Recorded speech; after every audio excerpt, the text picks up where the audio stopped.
Alright. Been a while as well since last one, but back again, well, since last Ace Attorney stream. Back again with more Ace Attorney. What's it called?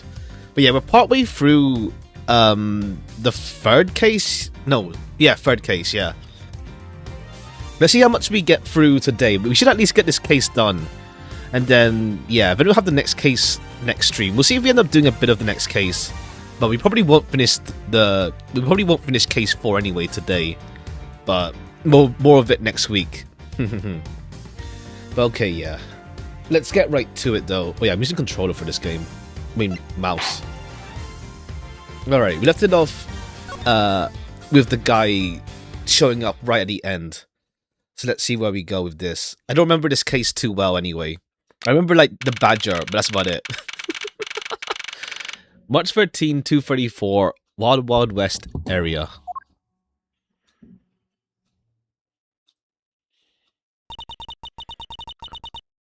Looks like we got the boot again.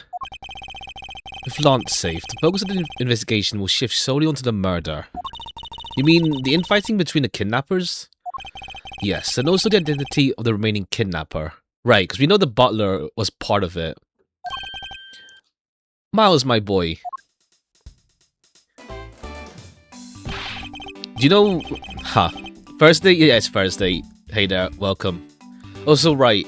I think I might stream tomorrow, I think, then, instead of Saturday. I don't know how long it is, but... What's it called? My appointment thingy, schedule, whatever, got changed for next week. Next week, Friday instead, so... we can do Friday Limbus instead this week. But then next week will have to be Saturday then. We'll see. Unless you haven't, and also yeah, unless you've already read through everything. I haven't seen anything much around too much. More spoiler than upside story. I see.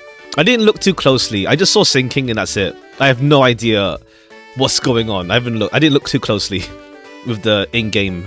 Part 2 shorter. Okay, cool, good. I guess dungeon part 3 then. If there is a dungeon. No, that's the thing. The current situation is kind of like Wuthering Heights, not gonna lie. Where like, there might not be a dungeon. Like, it has that vibe of not having a dungeon. It's like, it feels like Wuthering Heights again. 10-hour part 3 type. Ha! Alright, well don't say whether we end on a dungeon or not, but it feels like there won't be a dungeon this time around. Like, it does feel like Wuthering Heights. But yeah. We'll do that tomorrow. We'll do that tomorrow. Because my schedule got changed around, so yeah. Alright. But yeah, let's get through this case. Tell me it's true. Tell me that you really found my boy. High moments and aura? What, this whole update? Yes, Mr. Armano. We found him earlier in the stadium. Then, my little Lance is unhurt. He's not exactly the picture of perfect help, but his life is not in danger. He's being questioned right now by Agent Lang. Poor Lance. It must have been so horrible for him. Locked up like a...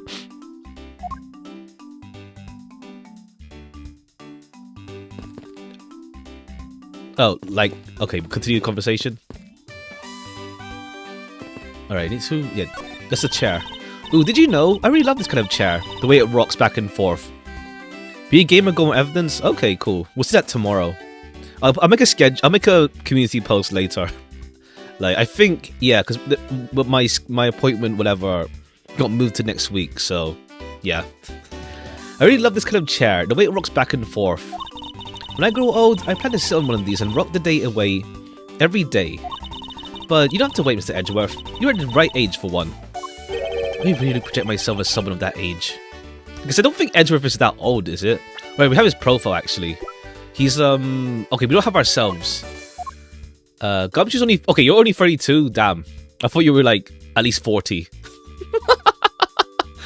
But okay, yeah. I mean, Edgeworth is not that old. He just looks old. To be fair, it's also, like, this being, like, really sophisticated type deal.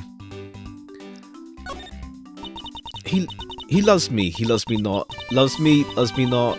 Oh, that's the 12th one. Oh, you can't give up, Lauren. Just one more. Excuse me, but I can't help but feel a bit sorry for all the flowers you've gone through. Is it too loud as well? I think it's fine. I suppose if they were me, then...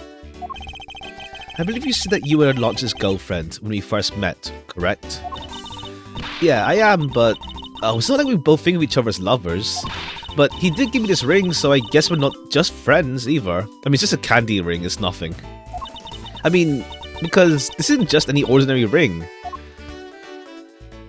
It tastes so sweet when you lick it. Ah, it's so wonderful. You mean to tell me that he gave you a lollipop ring? So, which is it? Have you guys still not decided if you're going out or if it's just one-sided? Having burned the same age as Hong... Truly, sometimes it's just like genes. You just look young until like it hits you like when you're like 60. I was gonna say menopause, but that's for women. Sometimes it just hits you like hard when you start aging like mad. Or sometimes you just age like mad when you're like 20. You just go bald at 20 and stuff like that. Shouldn't the parties involved naturally just know? My father used to work for Mr. Armano. And so Lance and I grew up together. I said out loud, I don't see how that's anything to be embarrassed about. Oh, are you related to... Oh yeah, what was this again? Colin Deveray. We don't know that age yet. Unless... No, your father, but I don't think you're him. We'll see. Menopause? I mean, that's a normal thing. What's wrong with that? Like, it's something that people go through, well, when they're older. There's nothing, like, wrong with that. I don't see how that's anything to be embarrassed about. Essentially. So your father was an employee of the Amano group. What did he do? I heard his job was to fly around the world. Oh, on Pegasus. Pegasus? Oh, they have a private plane? Oh, Pegasus is the name of an airplane. The airplane belonged to the company. You had me there for a second. But now it's so changed. My father, he isn't around anymore. Oh, I see. About 10 years ago, he rode Pegasus off to the somewhere and never returned. Okay, cool. Damn. The only point is how you said that's for women. I mean, I gotta say, like, I don't know if men have something similar, where they just get hit by like old age stuff, like out of the blue, like that. Like, I don't know. I don't think so. Not that I'm aware of. But besides, obviously going bald, but that's something else. About 10 years ago, he wrote... Yeah. Running Pegasus to whereabouts unknown. It's like stuff legends are made of. It's been so long. I don't think I'd recognize him if we ever met again. Damn. I'm so sorry, Lauren. But I won't give in to sadness. I have to live. Yes, Lauren, live. About this incident. Incident? Was it the kidnapping already over and dealt with? Weren't you there when we saw the body? I don't remember. I've been here the whole time, so I'm afraid I don't know much about any other incident. How did you come to know that Lance had been kidnapped? Oh, that's because of my woman's intuition. You base everything on that. I know everything when it comes to my Lance. It's really strange, like, it really must be destiny. Ah, you started fantasizing again. Alright, I mean, you're suspicious, but I don't remember, like, how this case went down. All I remember was, like, yeah, Edgeworth getting smacked on the head by Badger. This case, and I remember, like, Emma Sky, and that's it. I don't remember this case too well, either. For, like, culprit-wise and stuff. Miles, my boy, I can't thank you enough. It was nothing. I'm still in shock over what happened to Oliver. Hey there, welcome. But I have to say, I'm relieved that Lance is alright. Oh, that's right. I mustn't forget to pass this on to Lance as soon as the police are finished with him. Letter?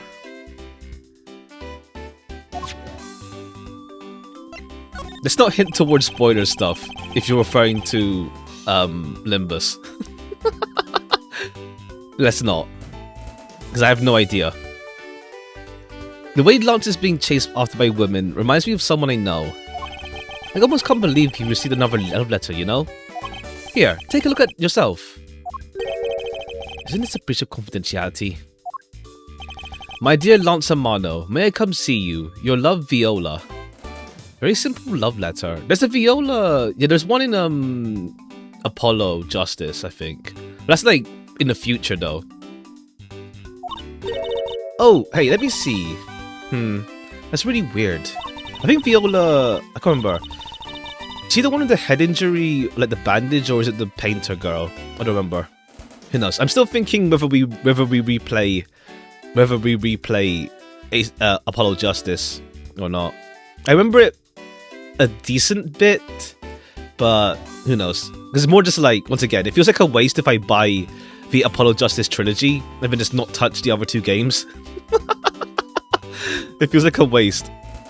So it's like, I may as well, but we'll see. The launcher from AA3. Ah, okay. I'm mixing things up. Alright, yeah. The launcher from AA3. Okay. Mixing things up. Waiting for P5R. True. That's go on sale for a good deal now, honestly. One day. I think it's also because, like, part of me... well, it's more like, if I'm going to play an RPG, part of me wants to play something that I haven't played yet. Like, entirely not played yet. Because it's a long commitment. For the most part. Oh, okay, long company tender lend. Oh, I see. Okay, yeah. Okay, yeah. Right. Okay, yeah. I'm imagining her in like her art style from what I remember was one of the older ones. So yeah, A3 works out. Letter for Lanzamano. The sender is the tender lender loan company. Is this the Furio Tigre case as well? So what are you gonna do now, Mr. Edgeworth? We already established that there's a good chance that the killer is the other kidnapper. It's my duty to figure out who this other person is. I believe there is one location that might hold a clue or two. The isolation room? The hideout? The obvious location is the kidnapper's hideout. We're already still not allowed in, remember? Agent Lang and the men should be done with the area. In that case, there's no harm in asking the officer over there to let us in. Alright. Unless, like, Lance killed the butler. I don't remember. What do you have to report? Sir, nothing unusual out of the ordinary, sir. Have I heard such redundancy before? Is it possible for you to let us take a look inside? After long while, it's nice to be back. I play it off stream here and there. I still need to like finish up like the monthly. I do like the monthly, well, the season pass stuff.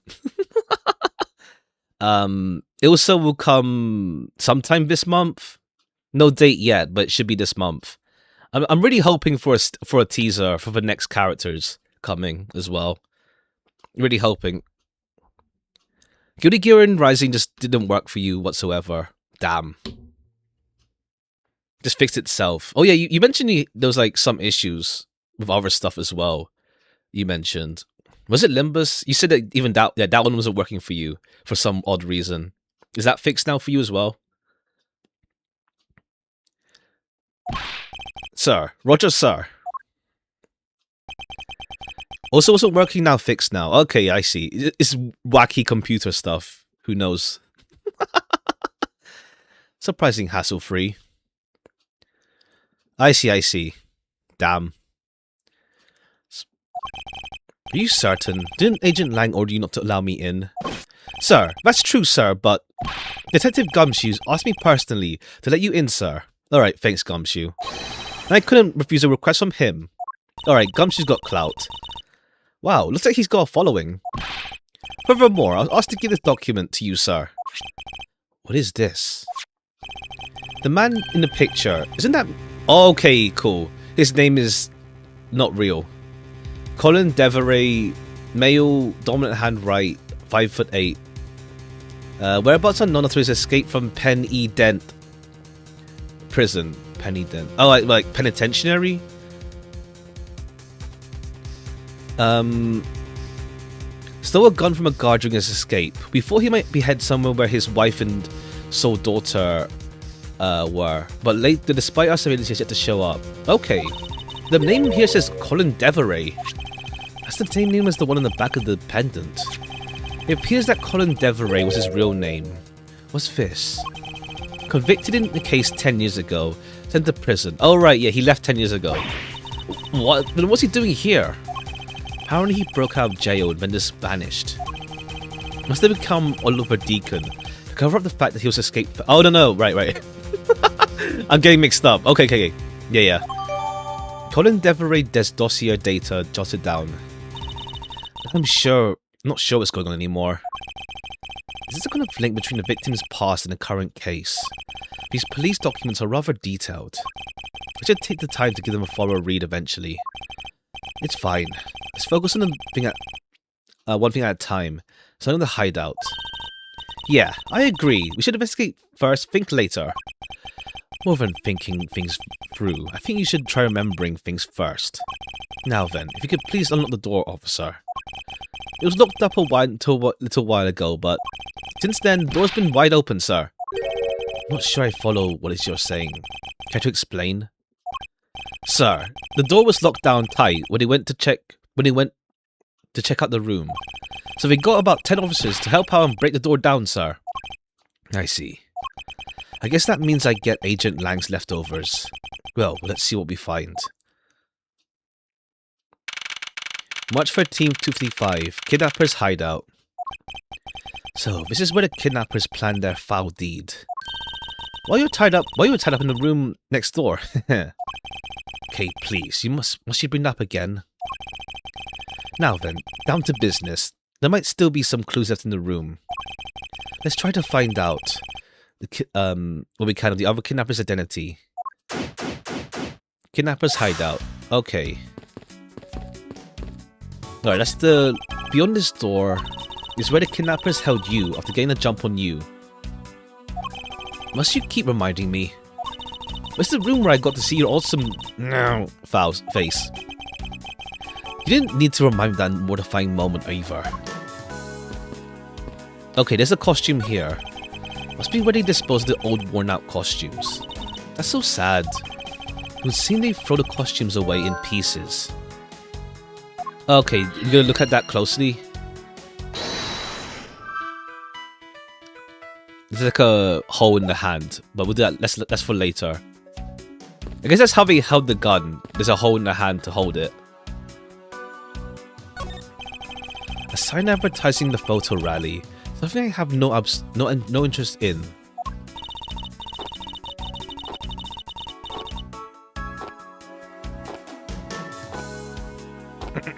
Yeah, but I do. I'm gonna scare my hands on the rest of the Badger family. You'll see. She definitely brings a decidedly different atmosphere to a criminal investigation. Yeah, it's nice to have the contrast vibes, essentially. Watch out, Mr. Edgeworth. It's a broken mirror. It already came from the haunted house. Why is it here, though? Are they planning to repair it? Hey, there's a trapdoor in the room too. It's not a trapdoor, it's an entrance to the underground passage key. I know that. The door leading to the outside world was locked. Your favorite, the outside wall was locked. So Lance must have escaped his prison through here. The door is thoroughly broken thanks to the police who forced it open. Your favorite Ace Attorney games? Well, because it's been a while. Like I remember liking not Spirit of Justice, the one before it. I remember liking Dual Destinies, yeah. I remember liking it a lot. Like I remember liking it at the least. One sec.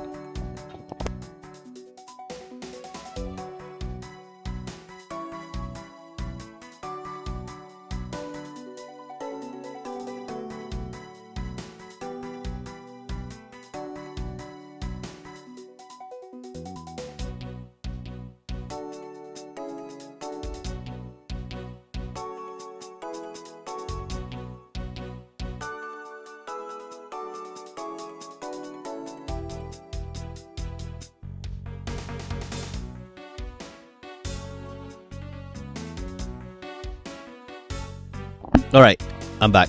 I don't know, it's probably spam call. Spam phone call. All right. But yeah, I think Greatest Attorney. I don't know. I see both of them as a whole package kind of deal. More because I played them like back to back. To be fair, but like I don't know. Part of me sees them as a package deal.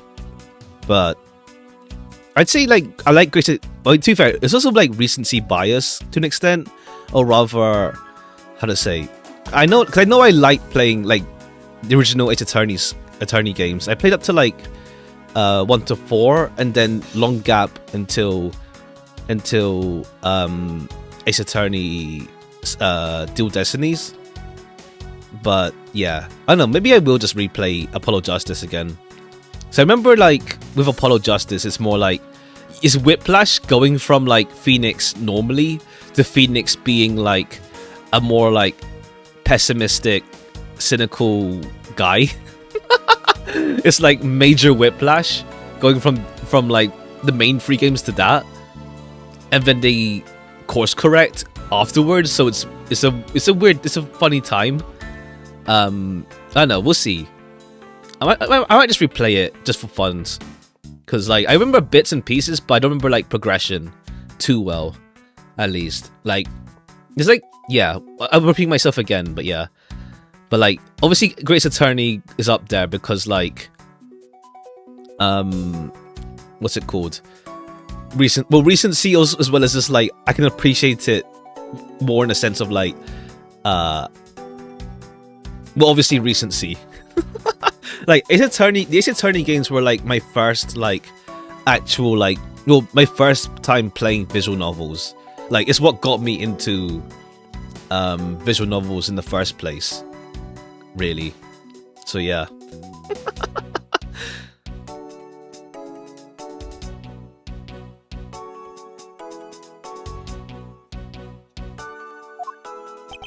I won't rest until I've inspected every nook and cranny.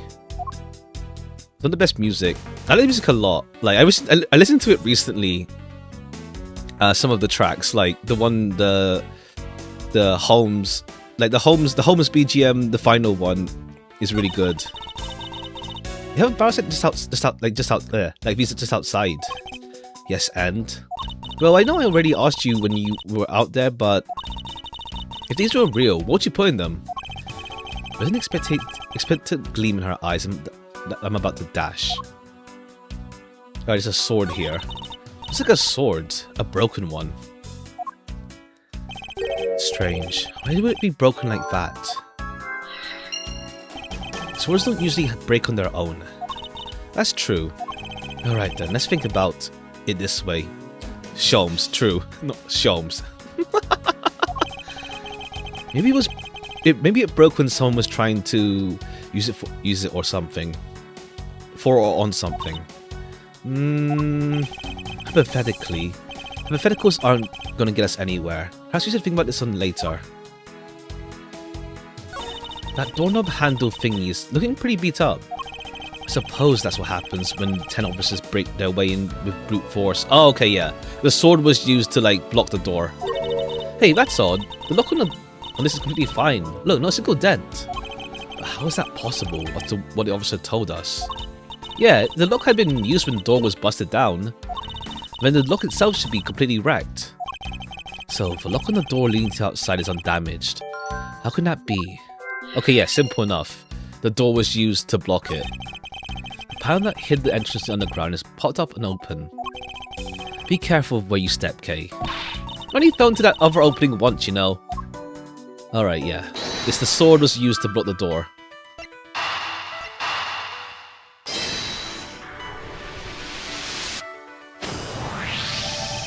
It's a bit strange that the police had to force their way into an unlocked room. One look at the pristine door lock, and anyone can see that it was not in use at the time. But the policeman outside said it took 10 men to get it open. The door that was locked tight, despite it being not locked at all. It can only be because of this thing. Oh, you mean... Yes, it was used to jam the door. Here, take a look at this door handle. Do you see how the door handle is completely destroyed? So that's how it broke. Broken, yeah. Am I missing something else in here then? Don't think so. Like coffee.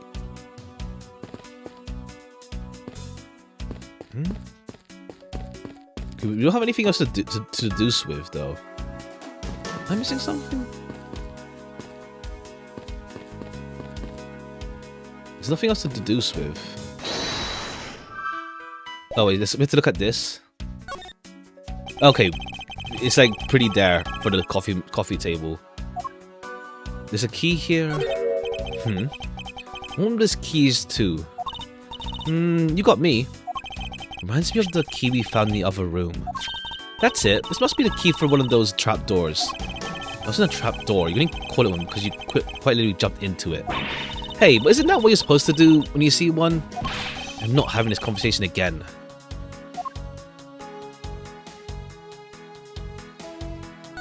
A poster of Gatewater Land is stuck on the wall. Intrigue, fun, prestige. Gatewater Land has it all and is waiting for you. It's not especially catchy, is it? Alright, we don't want to take a... Oh, there's 3 cups. Cheap styrofoam cups. Looks like only 3 cups were used.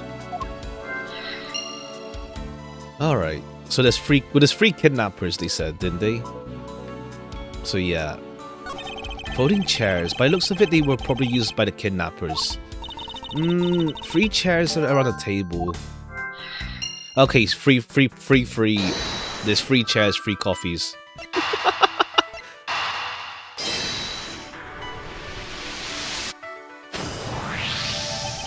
The common denominator between the cups and the folding chairs is the number 3. Speaking of which, the number of missing costumes is also 3. Oh, true. Okay. Wait, but I thought there were only 2 kidnappers. Oh no, there's only 2. Okay. Indeed, something isn't adding up. Like, literally. It's possible there is a 3rd kidnapper that Lance didn't see. Unless, like, Lance got himself kidnapped himself. He's just lying. I thought we might uncover the true identity of the kidnappers. But instead we're only uncovered more questions that need to be answered. Ah! What is it? Well, Mr. Edgeworth, am I correct? What are you doing suddenly popping out of the secret entrance like that? This is an underground passage used by staff members, sir. We badgers also make use of it in our duties. Look, why don't you get out of there first and talk, and we'll talk, okay? I beg your pardon, miss. Proto Badger get! Alright, only 1 more to go. What are you getting excited about? Did you forget? The photo rally, duh. See, look, now all I have to do is get a picture of the bad badger and I'm done. Ah yes, I vaguely recall a contest or something like that.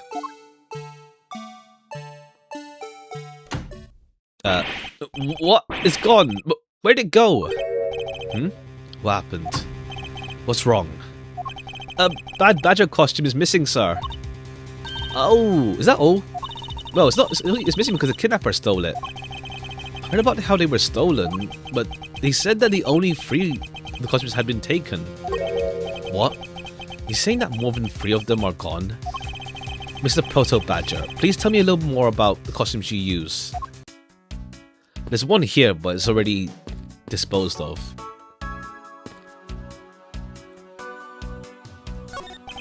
When did you mean by bad badger costume is missing? Why, this is what I said, sir. We are 1 bad badger short. Counting spares, we have 2 of each costume on hand at all times. Okay, so because one of them is walking around in the park, the other should be in that room. Actually, both of them should be in that room. Huh? What do you mean? Normally we don't use bad badger costumes. In fact, we only use them during a certain event at a set time each day. It's a stage show where the bad badger wreaks havoc around the park. I guess it makes sense. It is like the villain, so like... it's not meant to be like, just chill.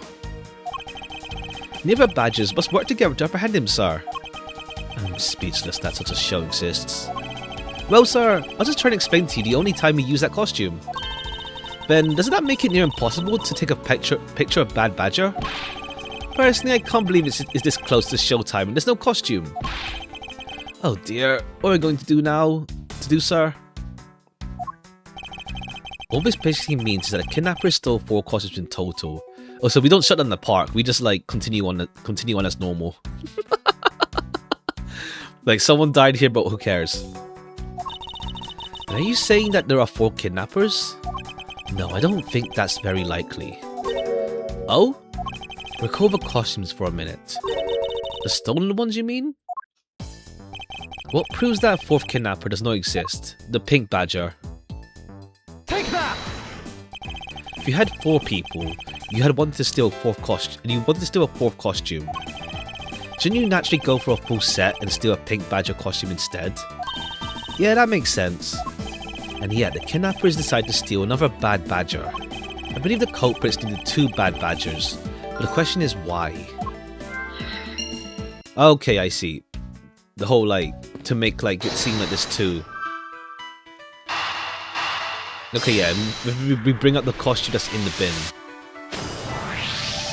The second bad badger costume, I believe it may be closer at hand than we think. What do you mean? The costume is in the trash. Wouldn't you say that's wearing some very telltale pants? Hey, you're right. Let's get out there and take a look. As I suspect, it's a bad badger costume. Well, minus the head. I won't rest until I've... yeah. Alright, it's got a hole in its arms. In its hand. Is this spot someone connected to any of the evidence I hold? Victim's costume, likely wearing one due to footprint shame lack of blood. Alright, maybe I'm jumping ahead. Because I think it's the one... like, probably used to hold the gun, probably, from the previous thing. I think I'm jumping ahead. I'm jumping ahead I'm jumping ahead. Look, his hand is hurt. It's like something was ripped off it. Wait, hold on. Doesn't it say the costume details? Take a picture of them. Oh, okay, yeah. Vile criminal with a gun. Maybe that. The gun got taken off. Eureka! I believe what we have here is an inconsistency. Between what? At least it has a... oh, I see. It's meant to be like a fake gun. It's just attached to the hand at all times. Look carefully. Our costume is not holding something in the right hand that it should.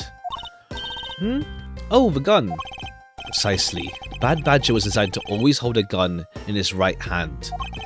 However... you there. Did you remove the gun from this Bad Badger's right hand? No, I did not, sir. The gun is supposed to be securely attached to the costume. As I thought, the rip itself confirms my hypothesis. The gun was forcibly removed. Oh, okay, I see. It's so we can carry open arms without drawing attention.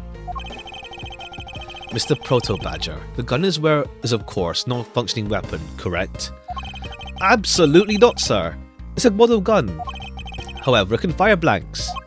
We need to use them for the stage show.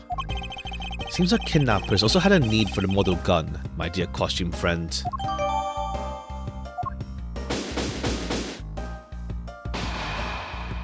I think we're about done in this room. So, what's next? Well, we found a few answers. There are still few things that we have to ask a certain person about. Let's go, Kay. Alright, now Lance. March 13, 334. Mr. Edgeworth, sir. Are you free now to, like, join us? You gotta hurry, sir. Come on. What is it, detective? You found a blue badger costume down in front of the main gate, sir. What? Isn't that one of the kidnappers were wearing? Bingo. That's why you gotta come to the main gate with me right now. Maybe hurry. We still might be able to get there before Wolf Boy does. Alright, let's make haste to the main gate. To be continued. Alright, not much of a long middle part. I mean, again, it's been like almost half an hour. Well, we talked for a while though.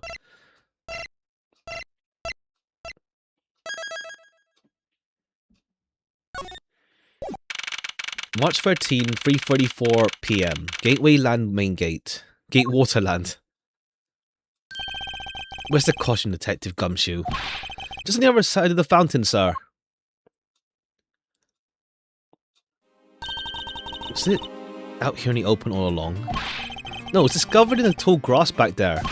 We moved it out here in order to examine it more thoroughly. Let's get down to it. I won't rest, etc. Alright, there's another necklace here. What do we have here? Oh, it's another pendant.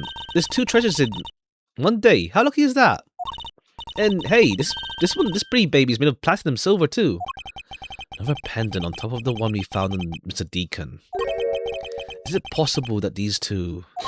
Oh, I see. Pegasus wings. Yeah. Hold it right there. Alright, hey Verlang. Hands off, Mr. Prosecutor. You sure know how to cross the line, don't you? A pendant, huh? This is a very decisive piece of evidence. How could you tell? Look here and read off what you can see.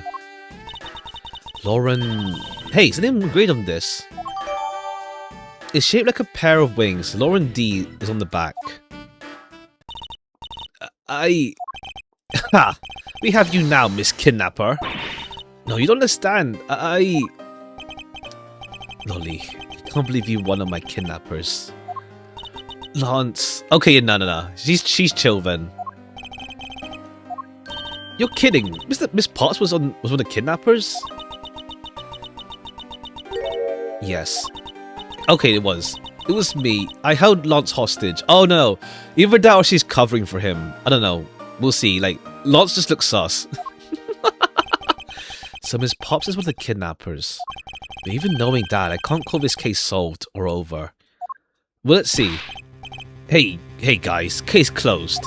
Get the car ready. Did I mean the special one for this young lady? Okay, yeah. It's too clean. There's more to it. Hold it! Again, Mr. Prosecutor. What is it this time? Are you proposing that Pops is also the culprit in the murder case? What happened? I thought Officer Meekins was your suspect. We found it. Found what? That officer's gun. He literally dropped it in the middle of a thick patch of grass. Your country's police are a sham. So look at how careless they are. Who are you calling a sham? The officer's gun didn't show signs of having been fired, so it can't be the murder weapon. So Officer Meekins has been cleared of all charges. I see. And that's when a brand new suspect comes walking onto the scene. The murder only happened because the kidnappers started fighting amongst themselves. As I recall, it was you who said that, right, Mr. Prosecutor? Miss Pops, did you really kill Deacon? Yes, I killed him. I can't believe it. Thanks for the confession. Objection! Agent Lang, it's much too early to declare this case closed. Look at you, so sure of yourself. We've got the culprit's own confession and some very incriminating evidence. What more could you ask for? Is Miss Lauren Pops? Yes? I want to hear it from you. Tell me your side of all things that happened today, from the kidnapping to the murder. Why? I'm a kidnapper and a killer. Isn't that enough? It's fine if you're the one behind everything, but only if that is the truth. Now then, will you please tell us the truth? Or is there some reason you can't? I've had a change of heart. I think I'd enjoy seeing you soak away as the losing mutt. Alright, you heard me. Let's hear about all the evil deeds you committed today. Alright, we're gonna contradict her. The one who came up with the kidnapping plan was the butler, Mr. Deacon. We knew that we could get rich by holding Lance hostage. Mr. Amano would get anything to get his son back after all. Everything was going according to plan, but as soon as we got the money, Mr. Deacon turned on me and tried to kill me. Okay. We got the press then. It's too vague right now. Fair. Are you satisfied? She just confessed to her crimes the second time. At least you have the guts to admit what you've done. At least respect that much. Miss Pops, so you said really the truth? Yes, it is, if that is the truth, it certainly isn't the whole truth. Because there is something that seems a bit too improbable in her confession. Hey there.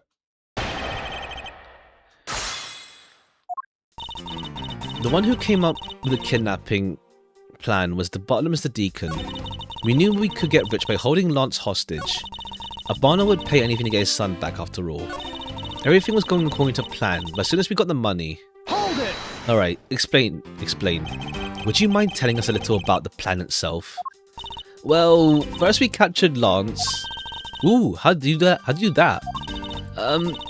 Well, Deacon did that on his own, so I don't quite know. Ah, here I thought you knew how to steal people away. I shudder to think what she would do with such knowledge. Sorry, I really don't know, but somehow Deacon was able to contain him. All we had to do after that was wait for the ransom money to be paid, but... Mr. Deacon turned on me and tried to kill me. Hold it! Why do you think he did? I have no idea, but maybe he planned on doing so from the very beginning? Miss Pops.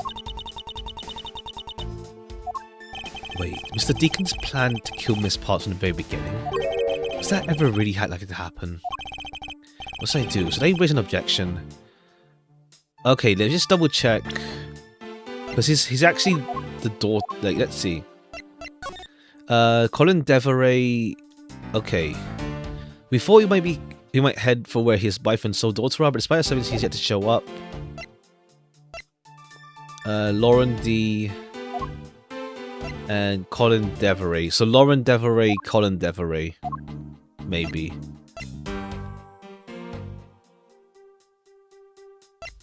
Probably that, but I might be just jumping ahead again. Too soon. I'm sorry, but I don't think what you just claimed is all that likely. Huh? I don't think Deacon would have ever been capable of killing you. Why? We were total strangers. It's not uncommon for people to kill each other over money. Miss Pops, you really are clueless, aren't you? What do you mean? You never knew what the role in the kidnapping was, nor do you know who you really are. But I do, and I can show you with this piece of evidence. This proves that Deacon wouldn't have been able to bring us to kill Miss Pops. Take that! Miss Pops, you don't know, do you? Okay, wait. Who you really are. Look, I don't feel anything within me at all. Okay, yeah, it feels this, but I don't know which one exactly is. Are you sure the one who doesn't know anything isn't you? I guess this wasn't it. Alright, I should calm down and listen to Miss Pops' testimony once more. Take another good look at what's in my organizer. You never to weep when he gets stabbed in the back. You let you betrayed the one you claim to love the most. No, you don't understand. What's there to understand? What's wrong, Kay? I can't believe she was betrayed. I kind of feel sorry for her. I feel a little sorry for her too. However, I wish she would tell the whole truth. Because there is something that seems a bit too improbable in her confession. I'll give it another careful listen and see. Okay, yeah. Okay, what exactly makes it so he won't kill though? He wouldn't touch her. The horse, I guess. Yeah, I guess the horse. The pendants. Yeah, probably.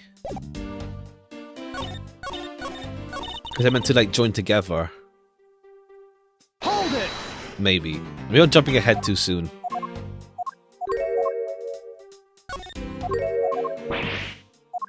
Hold it!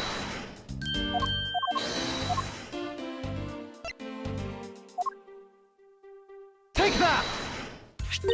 Why are you showing this to me? Okay, yeah, they're meant to join together. So what about the pendant? This pair of wings, along with this piece of evidence, show who you really are. Okay, yeah. They're meant to combine. These two pendants resemble each other, wouldn't you agree? Hey, you're right. They're the same color and they're even made of the same material. I believe that these two pendants are actually one. Yeah. Shall we give it a try? Wow, it's totally Pegasus. Why? Why does my pendant match with Mr. Deacon's? You're smart. You're a smart lady. Oh, right, yeah. She mentioned she wouldn't recognize her own father anymore. Because It's been 10 years. Right. So you can imagine why that might be. What? No, that can't be. So the two make a set. Just another trinket. It's not as though that changes anything. So he spent 10 years in the joint. Ha! Ha! Ha! I haven't even played Yakuza, but that meme is just funny.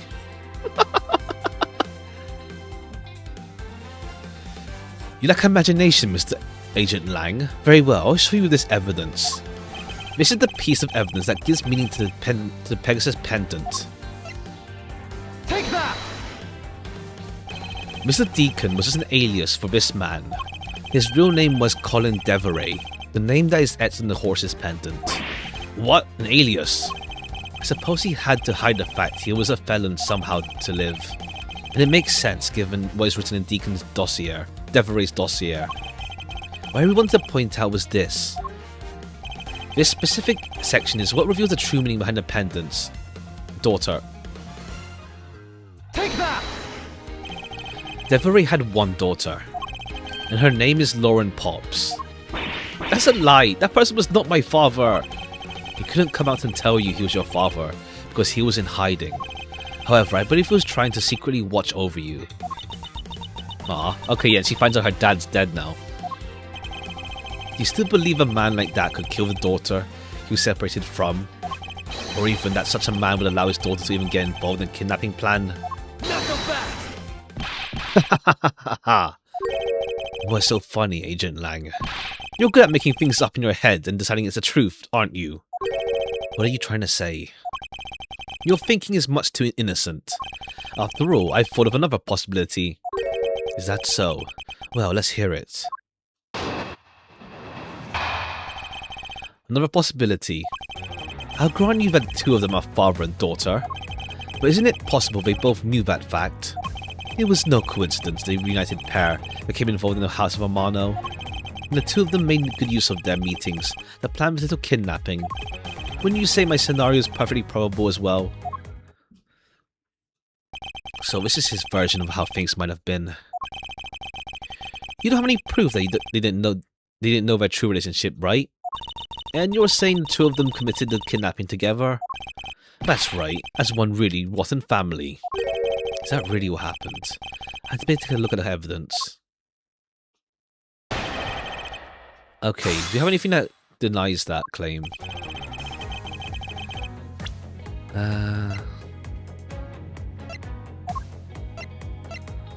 Okay, that's the debt.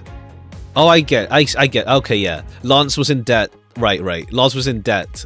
So then he's gonna just take his money from his pops. Maybe. Deacon's real history. But entered his body and all that.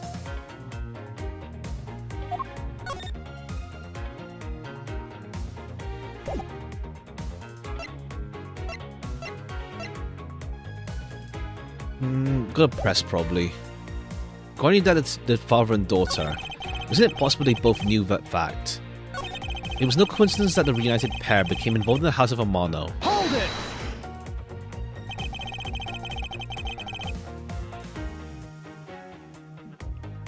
One is a butler and one is a friend of the son, you mean? We probably thought that was their best shot. Is that what you honestly believe? Of course. And the two of them made good use of their meetings to plan this little kidnapping. Hold it! You mean how they plotted to commit the crime as blood relatives? Can you think of a better partner? They're certainly a clever pair. The butler and his girlfriend. The butler and the girlfriend. No one would ever suspect they were in fact family. Yes, from the very beginning, they painstakingly practiced those roles well. Wouldn't you say my scenario is perfectly probable as well? Hold it! I believe you're being a bit too overconfident for someone with no evidence. Am I? Because I don't see you presenting any evidence to the contrary. No evidence, we're stuck in a stalemate. Agent Lang isn't wrong. The scenario is definitely possible. You'd better hurry up and do something or Lauren's gonna wind up looking real bad.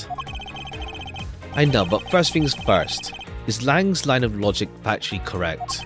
Was the crime really committed by the two of them, by this father-daughter pair? Now, granted the two of them are father and daughter, is it possible they both knew the fact? It was no coincidence that the reunited pair became involved in the House of Mono. The two of them, the plan. So we know there's a third one potentially. The 3 missing costumes. So the 3 costumes, yeah. 3 costumes. Objection! Yeah, but it's a 3-person involved.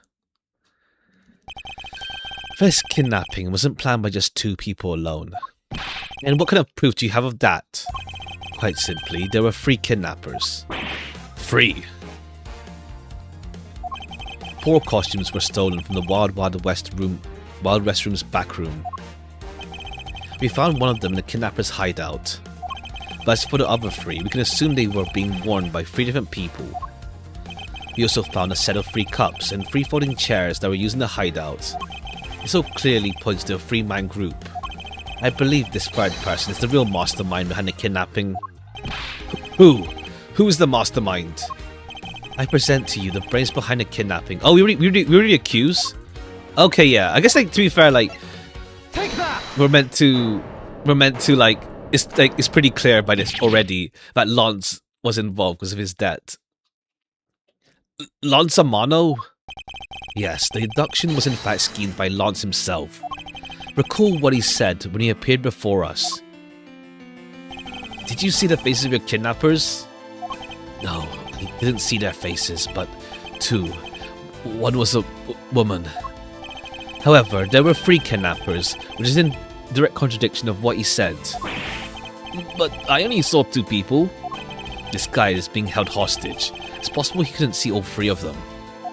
Ah yes, about when you were being held, I have my doubts about what happened then. Lance, would you mind telling us what happened while you were being held captive? I really don't remember much anymore, honest. If I don't tell you at least something, you won't believe me at all, will you? Lance's testimony. I was kidnapped yesterday morning. They had me shut in the room, blindfolded, the entire time. When the kidnappers suddenly disappeared around the time I heard rain falling outside. My hands were cuffed. It was a stroke of luck that they left me alone. I made my escape and ran away from that room as fast as I could. Okay, I love that peek. Through the underground passageway, I assume. Are you okay? Sorry, I really didn't want to recall that horrible ordeal, but now you believe me, right? No, not quite yet. How could you not? Why did you look at me with such icy daggers in your eyes?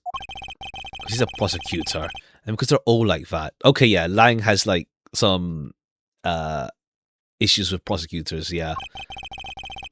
I'll have you know, Agent Lang, a prosecutor's eyes are for discerning the truth. And should they be interpreted as to be cruel at times, then so be it. There's a sticking point in Lance's testimony. Let's see what he offers up when I push a little. Lance's testimony. I was kidnapped yesterday morning. They held me shut in that room, blindfolded the entire time. Kidnappers suddenly disappeared around the time I heard rain falling. Hold it! The kidnappers disappeared. The room fell into a sudden silence. I had been left behind like an unwanted mutt. And what do you mean by unwanted mutt? What a pointless question. It's not like he's going to tell you anything new, you know. It's a poetic simile. You should learn to use them too. You may look refined on the outside. God, the wind. It's no good if you're not refined on the inside as well. My hands were cuffed. If it was a stroke of luck that they left me alone. Hold it! Then there was cuffs on your wrists. Suppose you are still cuffed in that case. I am well aware of how I am chained to reality. I couldn't find a key. I'm afraid I'm stuck like this. Even if I escape from that jail cell, I'll forever be a prisoner. I made my escape and ran away from that room as fast as I could. Hold it! How did you manage to escape? I wanted to just get out of there, but the door leading outside was locked, which is why I had to use the underground passageway to make my escape. I remember our escape to be equally as hard. This is an invaluable piece of testimony. Wasn't it going unexamined? The door leading outside was locked tight, so I had to use the underground. It wasn't locked. It wasn't locked. Objection! It's locked from the inside out.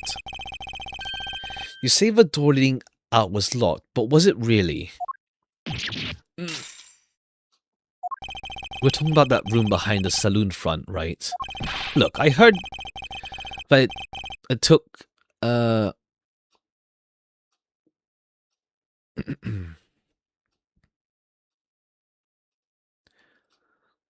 on. Look, I heard that it took quite a few men to get that thing open, right, Sheena? Yes, that's correct. Then take a look at this. What is that? A sword? It's not especially reliable if it's broken like that. Allow me to start from the end. My conclusion is that the door was never locked. It was simply held shut by the door, which was used to jam the handle. Lance, even though your hands were cuffed together, you could still use them. If that was the case, then why did you not simply remove the sword and escape? Why didn't I? I was disorientated. Yes, that's it. I didn't notice it. As if I should accept such a bold-faced lie. You locked yourself in that room because you had to make yourself look like the victim. But you did not in fact possess the key to the door. That is why you used the prop sword to improvise and create a prison of your own. You've been making this guy out to be one of the kidnappers for some time now. I wonder if you've forgotten something very important along the way. What would that be? A motive, what else? Do you honestly think that an upright person, an upright pure boy like him, would hatch up a completely pointless scheme as a kidnapping himself? Objection! This proves that Lance did indeed have a motive to commit the crime. Take that! To put it simply, Lance must have had a very urgent need for money. This is hardly your typical love letter. It is in fact a collections bill. It appears our upstanding boy has accumulated quite a bit of debt. Isn't that right, Lance? Looks like it's hard being the son of a rich man too. Must be rough when you have to resort to stealing from your own old man, huh? Alright, I give up. I abducted myself. Lance! Okay, yeah, but now it's gonna be like, who killed Deacon? It's over, Lolly. In this life, we really are bound to our fates after all. All I wanted was to go with you to a new town. Somewhere where no one would know us.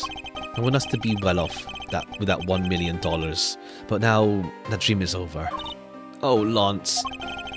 Then you are giving yourself up? Yes, I had planned to run away from this world with my Lolly. Oliver even helped us with the plan, when he had to go and stab us in the back. He turned on you?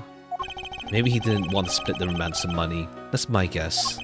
It happened almost right after you made a drop-off. When we were alone, he attacked me all of a sudden. After a brief struggle, I was able to contain him and keep him under control. We left him inside that room, as Lolly and I made our escape. We wore different costumes and split up. Lolly left first in Blue Badger. That would mean the person Meekin saw was Miss Pops. But right then, the old man had just to wake up. I was careless, and he tackled me hard from behind. Then Oliver put on Bad Badger, took the suitcase with $1 million and ran. I contacted Lolly right away and warned her that he had a gun. They had no idea they were related, so I thought it could be only end badly. I still don't believe it. That person was not my father. Because if he was, I just killed my own father. Lolly, then, it was really you? Alright, cool. He's gonna let her take the fall.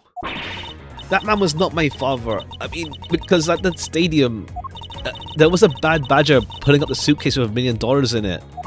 But that badger pointed his gun at me, aiming to shoot me dead.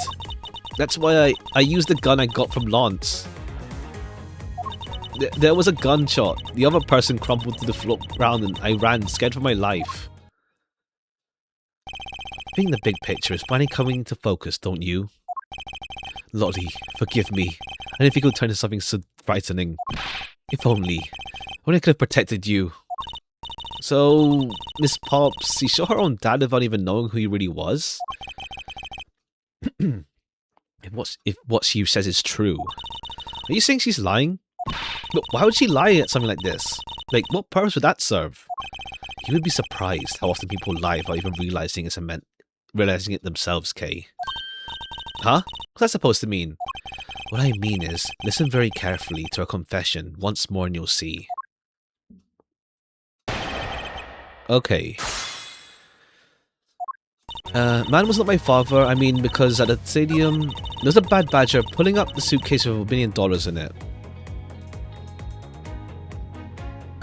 That badger pointed his gun at me, aimed to shoot me dead. Hold it! Were you able to clearly see the gun? Yeah, I got a very good look at it while it was pointed at me. Oh, father, why would you shoot me? Do you really think a father would shoot his own daughter, Mr. Edgeworth? I don't know. I don't want to believe— Oh! I see. It's true. My father's left arm was raised with a gun in it. Pointed straight at me. I'm about to die, I thought. Miss Pops. Please, calm down and take a deep breath. And then, would you allow me to please hear that last statement one more time? Yes, of course. That badger pointed the gun in his left hand at me, aimed to shoot me dead. Left hand.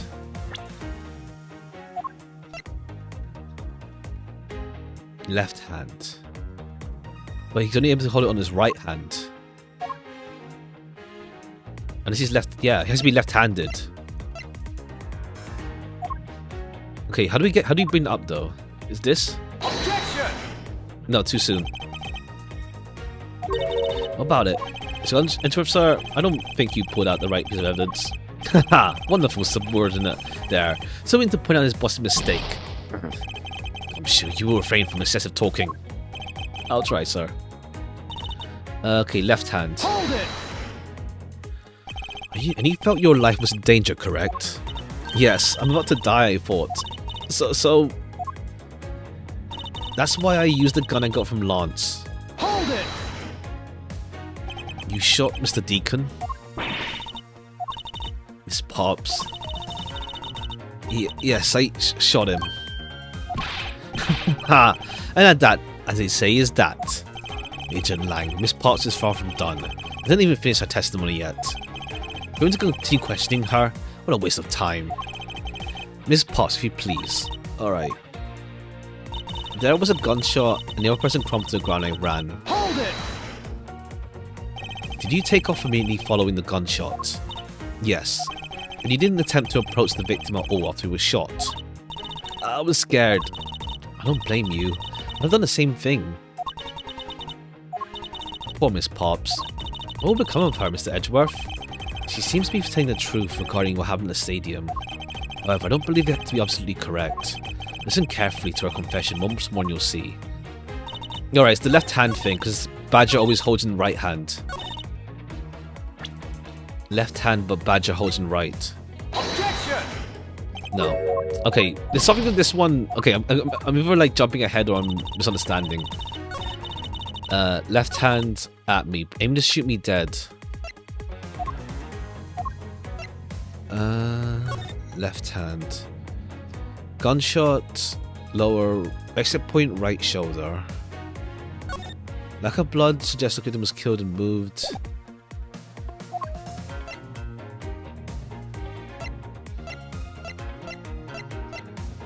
Okay, does it say he's left-handed?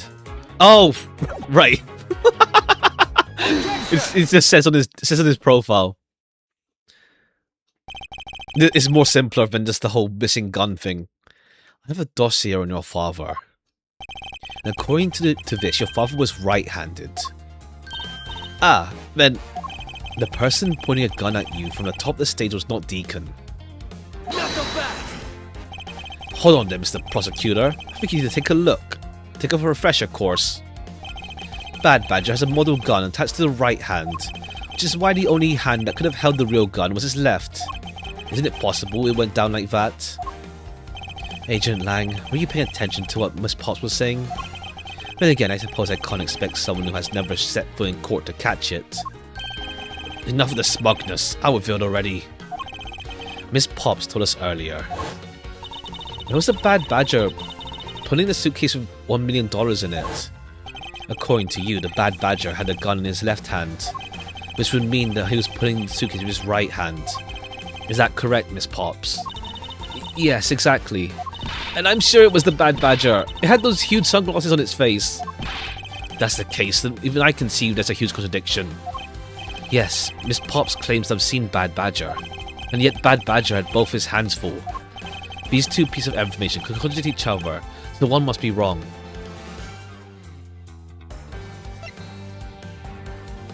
Both are correct. They are both correct. Impossible. That leads us to an irresolvable contradiction. Pops' entire statement rests on the fact that she saw his sunglasses and beard. What if that Bad Badger wasn't wearing pants on his lower half? This proves that there was a way for Bad Badger to freely use both hands.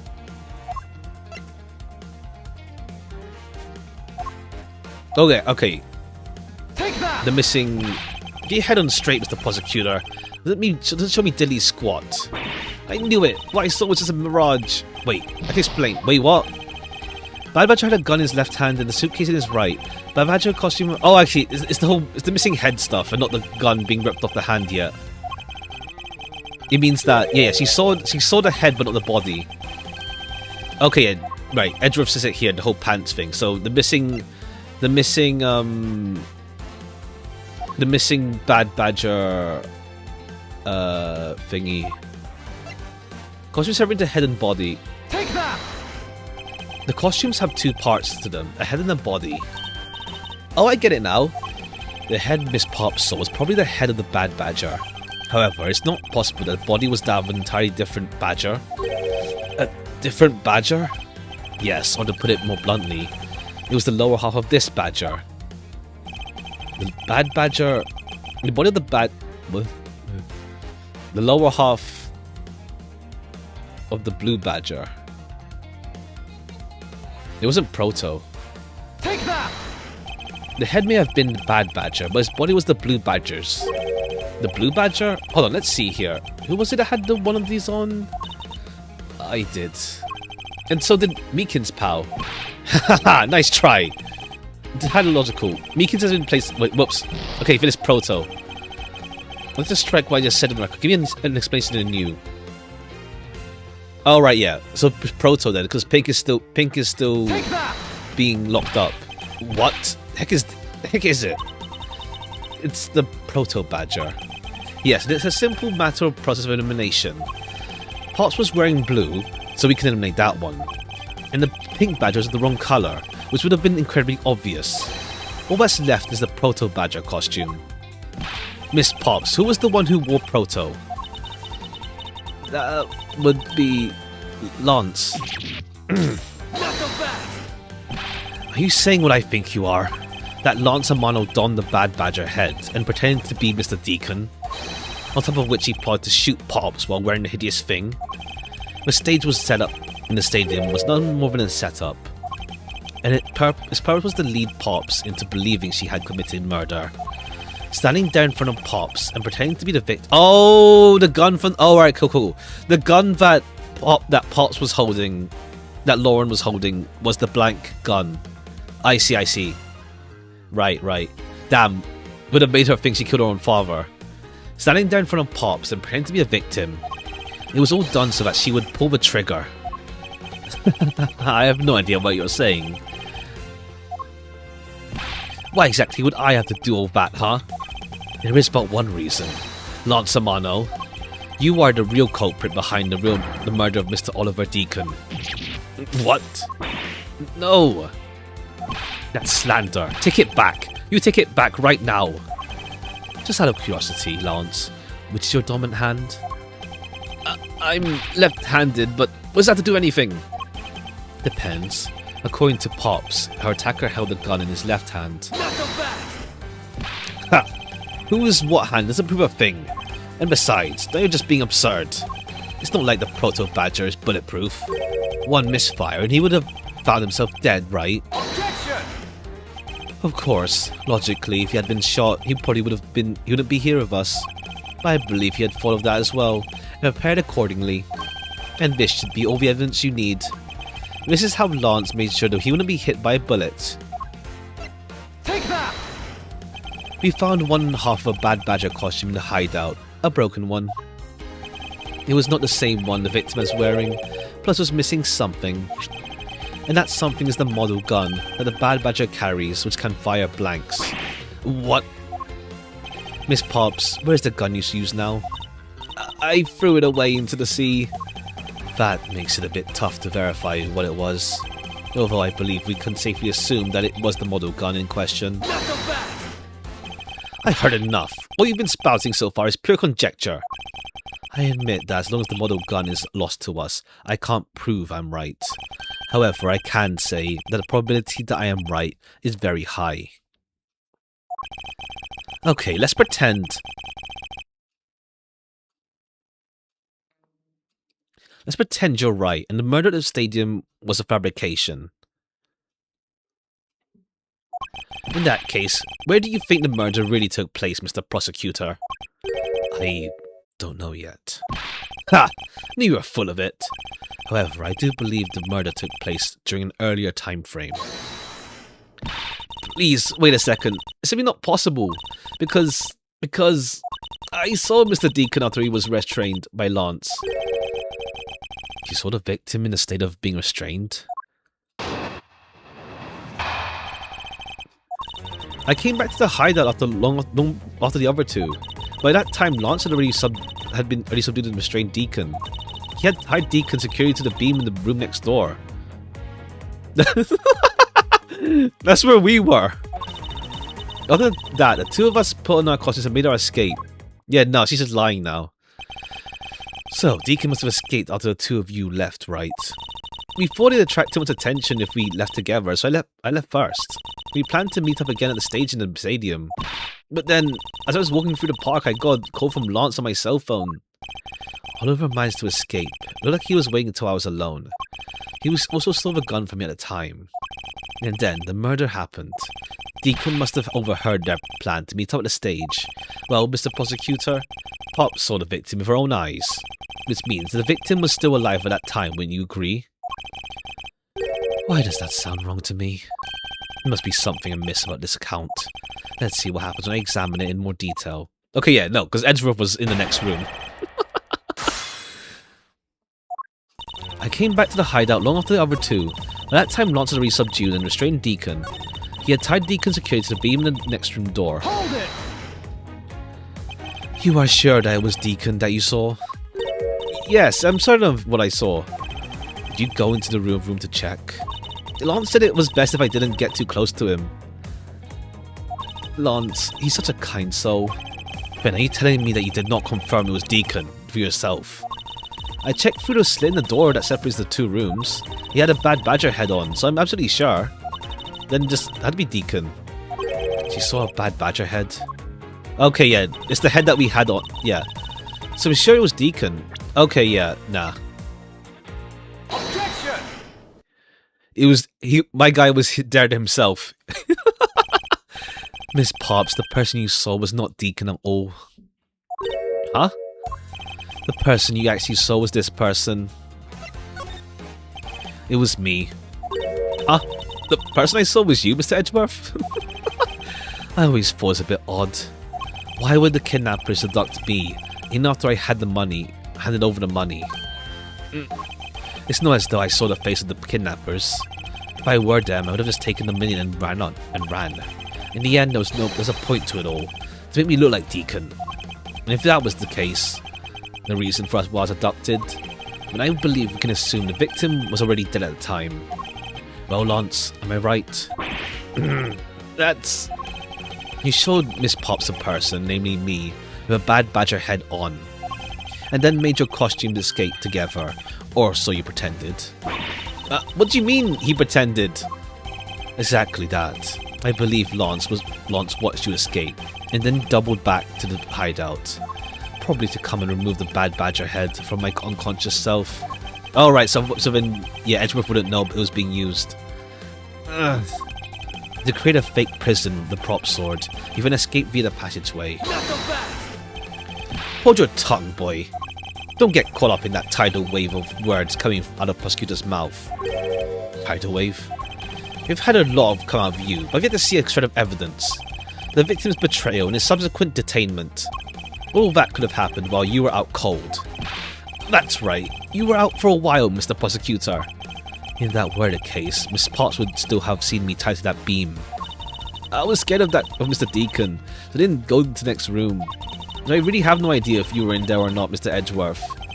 You see, it would seem you can't prove a thing. Who said that? Please, wait. Mr. Amano.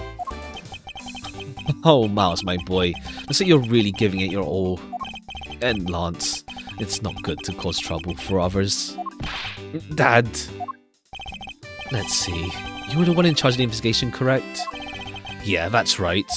I'm sorry my son has been nothing but trouble. This probably won't make up for anything, but I have some evidence for you.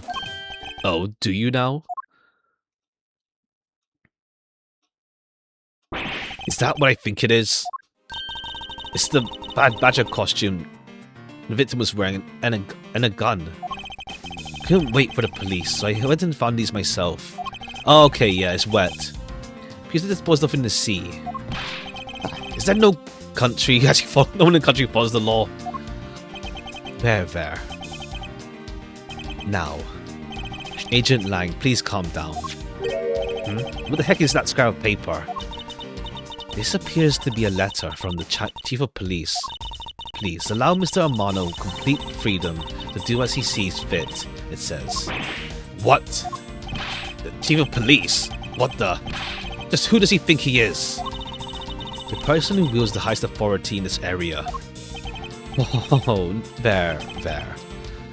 Now, there is no need to be so upset. I'm not a cop from this land. So I'm not bound by the laws of your country. Now.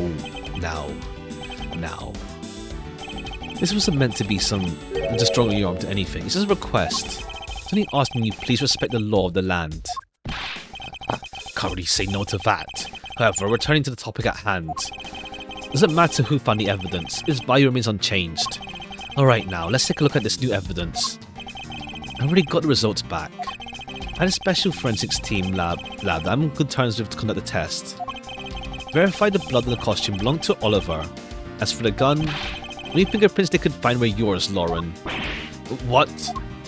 You disappoint me, Miles. I can't believe that you would cause my son to stress and help. Okay, yeah, these are just dickheads on this case. It's just dickheads. Like, he's gonna defend his son. Lance is gonna frame Lauren. So it's just dickheads. We gotta go through roundabouts with these guys. Thank goodness I was able to find the last piece of evidence. With this, you have no reason left to push my poor boy around. That's it? These are the case-making pieces of evidence? Ha! I'll be the judge of that. I won't rest until I've expected everything. Alright. What's this? There's something inside the costume head. Hey, they sparkle. I bet they're really valuable. Sorry, but they're just a piece of mirror. But why are they in here? Okay, yeah, abdomen out the shoulder. A bullet hole. It's like it burned around the edges. Wait, those burn marks were left by the gunpowder. This is the most important fact. Why is that? Because it's proof the victim was shot at point blank range. Oh, okay. Yeah, close in then. Could this gun be the actual murder weapon?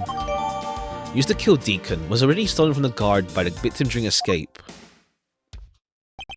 Well, obviously it's not the most definitive piece of evidence you've ever seen. Thank you, Dad. This should be enough to convince even Edgeworth over there. Nah. Well, so why can't Lance just ask his father for money if he's already this chill? Like, I'm gonna make sure my son doesn't get imprisoned. Let's see. Decisive evidence. Make no mistake, there are no fingerprints on that murderous gun. And they prove that it was Lolly who killed Oliver. There are. But Oliver was also after Lolly's life. So Edgeworth, even you must see that Lolly was acting in self-defense. No, not self-defense with point blank. The fingerprints on the weapon, huh? Oh no, that isn't helpful at all. Look, Mr. Edgeworth, all I want to do is save Lolly. But in the end, all I can do is watch as she takes the punishment for her crimes. But maybe all you can do, however. I still have a case to solve and a job to do. The job of unraveling your insidious lie. You ruined me. Why won't you believe me, even in the face of all evidence? Okay, it's point blank. There's no self-defense there. Probably.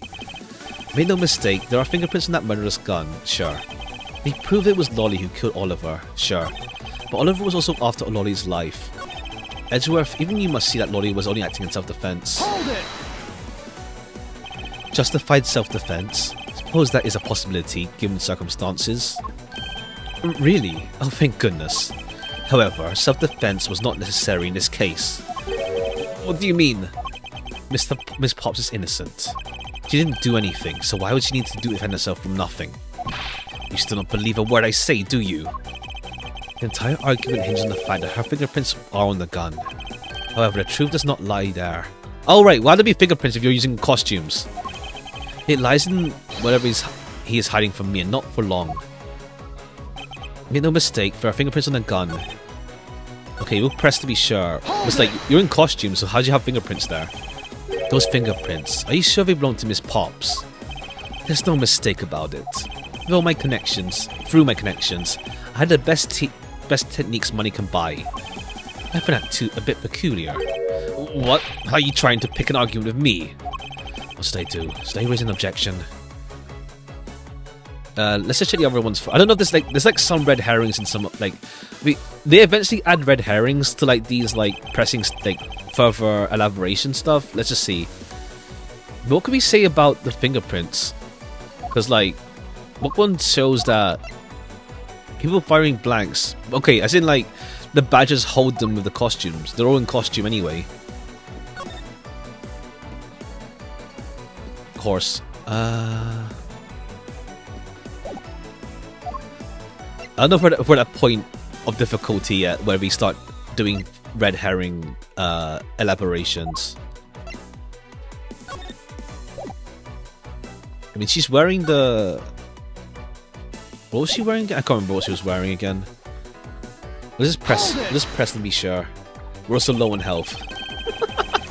You sure are calm for someone who's accusing his girlfriend of murder. You have it all wrong. Allowing her to pay the price is a form of love. She says that she also wants to pay back her debt to society, but... Oliver was after Lolly's life. And why do you believe that victim was set on taking Pop's life? Was it because he wanted to silence her? To keep her quiet because she knows the truth behind the kidnapping? So why not kill you then? Yeah. That's because he knew that if he killed me, he wouldn't be able to control my father. Oh, right you are. Even if it cost me millions, I would have had the killer found. I believe he didn't kill you for an entirely different reason, but I digress. Look, more than why he didn't kill me, I'm worried about what happened to Lolly. Alright. Okay, yeah, there's not many statements here. We have to, like, elaborate on this.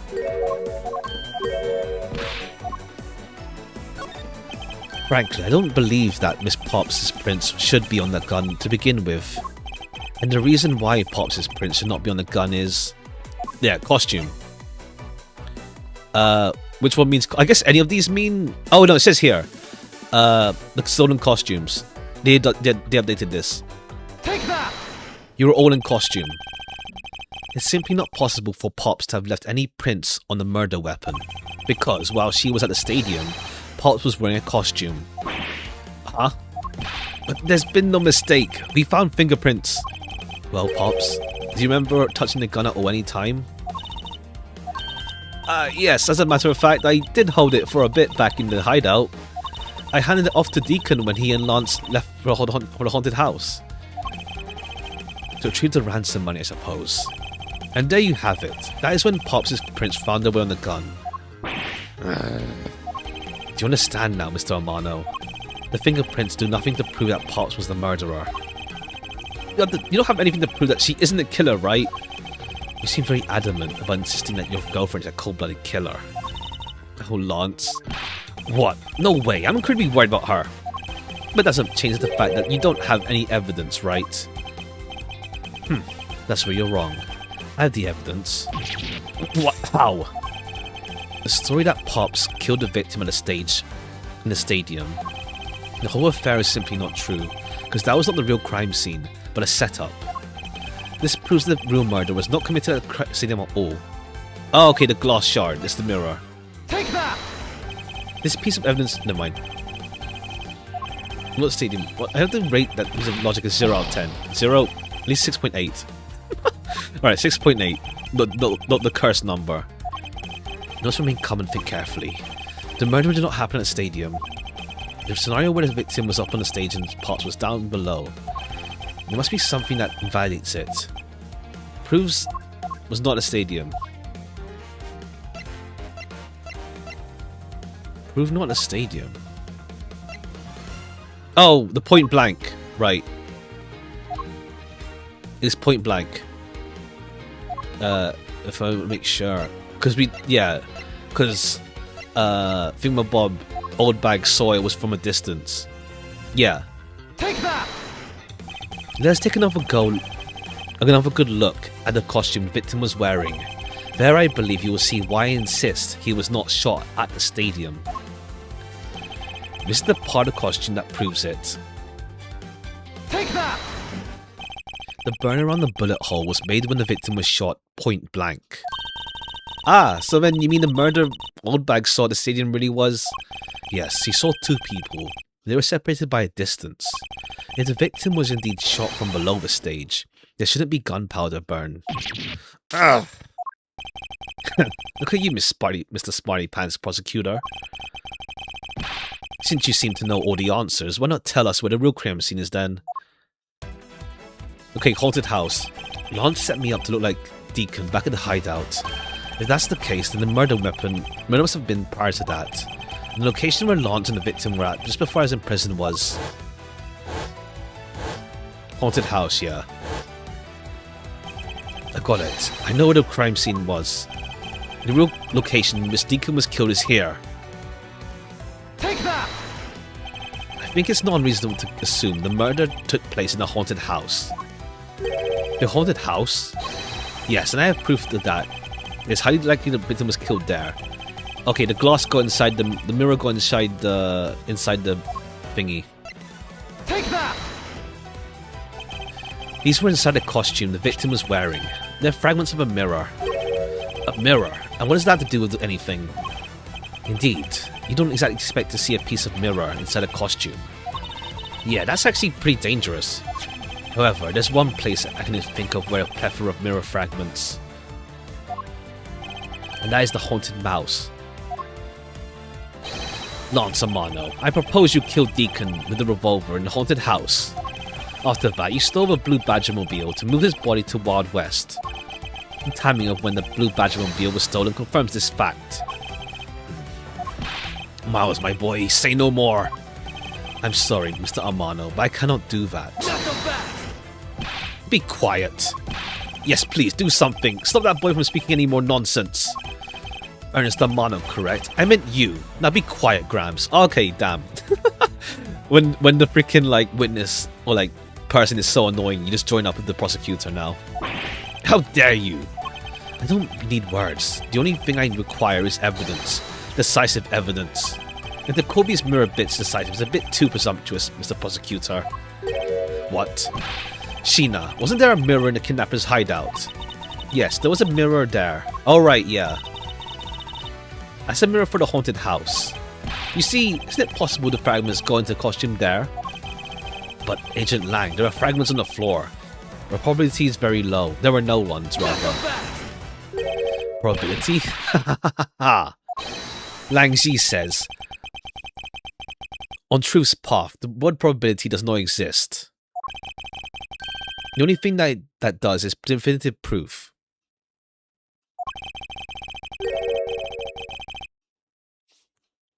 Do you have definitive proof you need? Well, Mr. Edgeworth, do you? Not yet. Do I have solid evidence that proves the murder took place at the haunted house? The answer is no. See? So since you don't have any, shut up. I don't have the evidence yet, but I'm certain the murder occurred at the time I took the ransom money. At that time, the only people at the haunted house, besides myself, were Lance and Deacon. If I can prove the murder took place in the haunted house, and I can prove Lance's guilt in connection to the murder. What now, Mr. Edgeworth? Agent Lang, I have a special request. Yeah?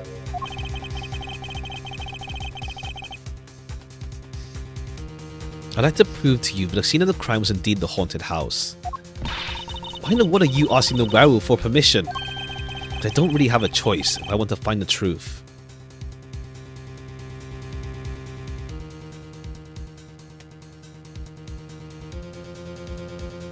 One sec.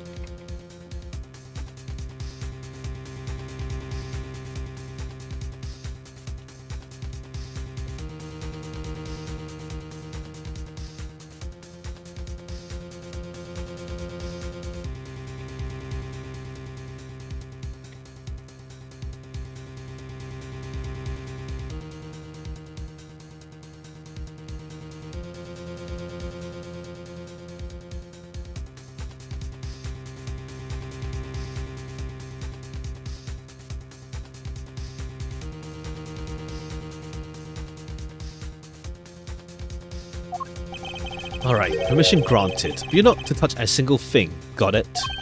That won't be a problem. All that's important to me is the truth will be brought to light.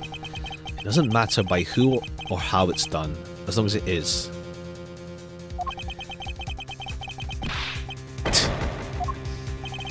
Sheena, I'm here.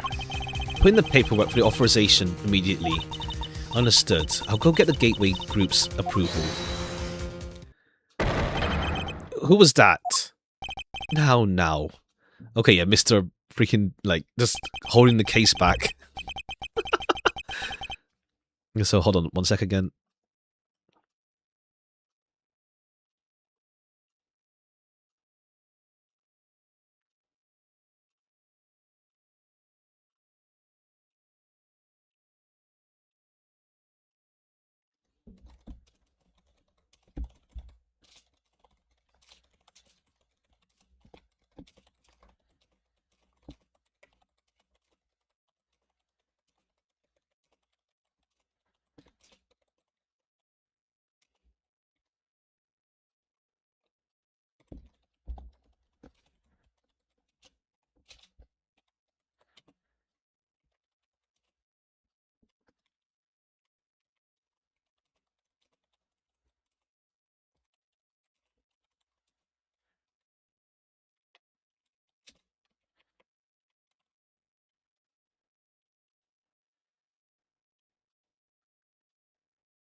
Alright.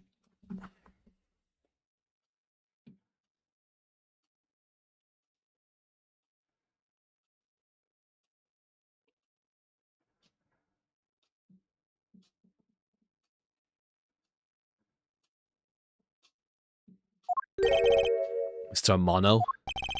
Agent Lang, if you please take a look at this. What is this? Sheena. It's the deed to the haunted house. He bought that place. Read out loud. Gatewater Land Incorporated hereby bequeaths the property known as the haunted house to Mr. Amano for the lump sum of $1 million, paid in full in cash. What? As you can see, I'm the legal owner of the haunted house. Okay, yeah, cool. I guess like I get why people might not like this case. I don't mind it myself. But it's also like it's just Amano being a dickhead for like this latter half, and it's just like just getting in the way. I don't mind it myself, but it's also like just straight up like, what's it called? What's the term of obstruction of the law? Like straight up.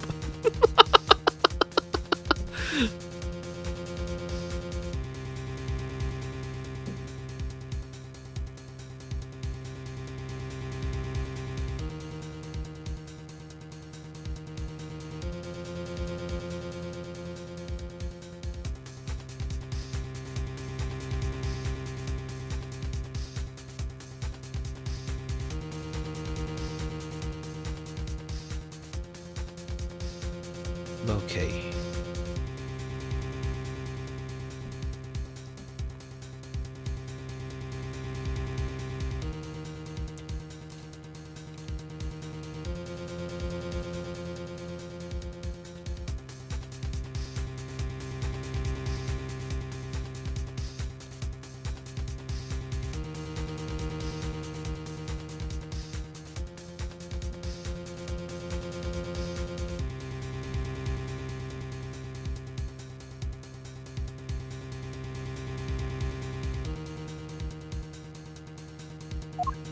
Are you kidding? When did you? I ran into the owner of the park meeting. We made a deal almost immediately. Jeez. Damn, rich man out here.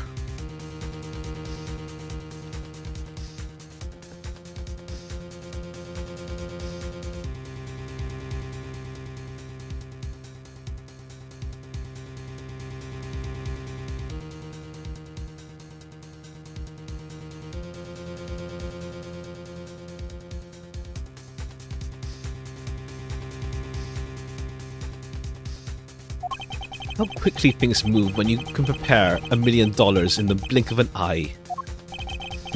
1 million you paid. Don't tell me it was... Oh, that's right. This disgusting suitcase belongs to you, doesn't it? I don't have any more use for it, so you may have it back now. You used the ransom money? My Lance is a good boy. He even apologized for the kidnapping a bit earlier. Okay, so there's like some reason why. It's like if his father would just do that, it's just like, why would you do this in the first place for the debt? Like, why did we go through this rigmarole? We got some guy killed for the funnies.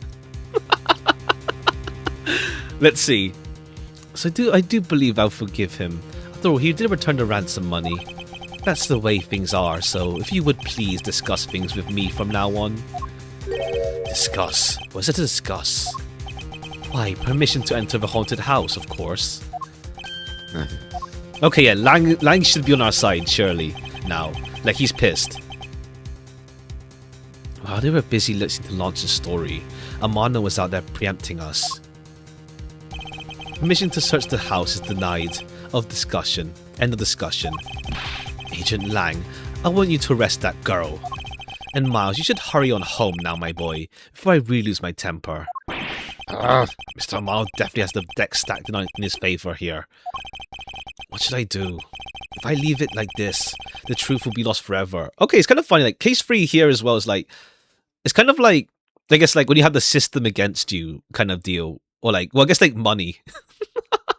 Like, we had the whole thing of Amaterasu, like the whole thing of them going against the rich sort of deal. Unless they're like motivation, or part of it. So it's like, what's it called? I guess it's like thematically going with that sort of thing with Amaterasu maybe. We'll see. But at the very least, like, okay, yeah, I don't mind it myself if Amano being a dickhead in terms of like, it's more like annoying when it's like it's straight up obstruction. But it's also like, I guess it works thematically for the game.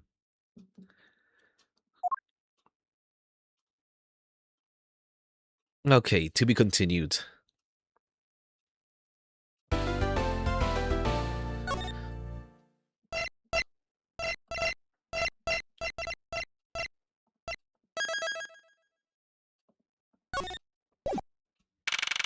March 13, 427, Gatewater Land Main Gate. I can't give permission to investigate the crime scene. The truth be lost. Hold it. Hold it.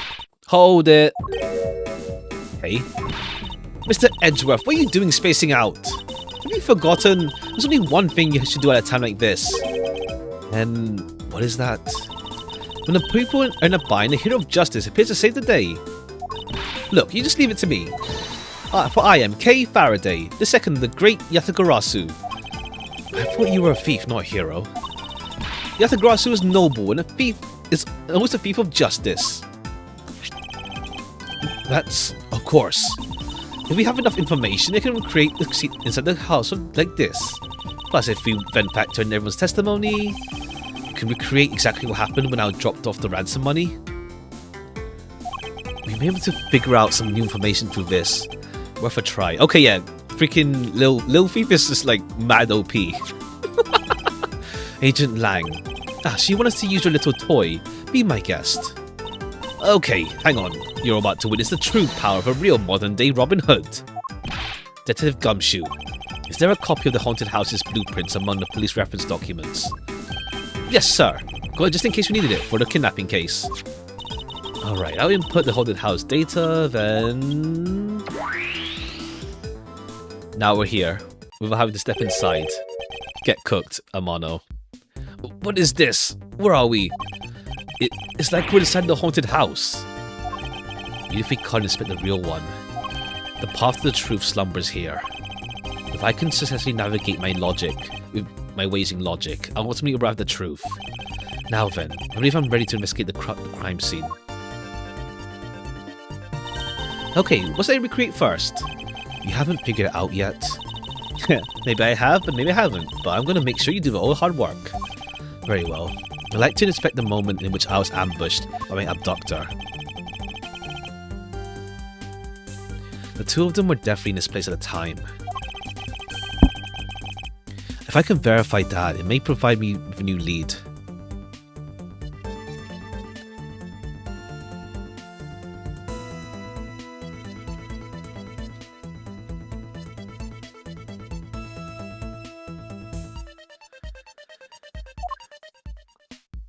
If I had just come out the hallway after leaving the money inside the dining room.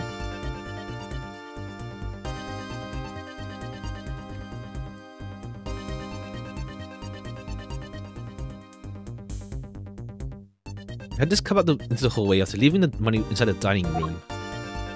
At that time, I saw a badger slumped over on the floor at the end of the hall.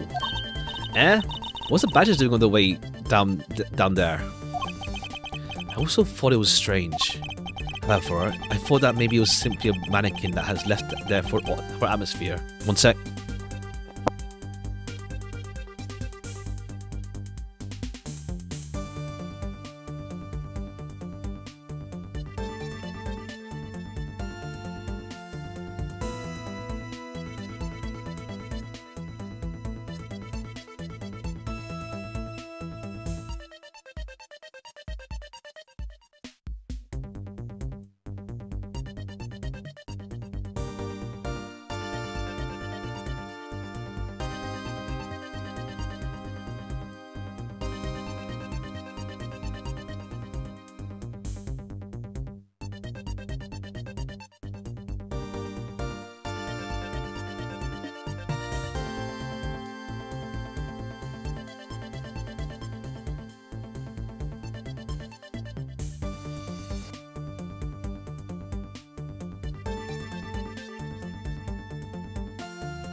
Alright, hold on.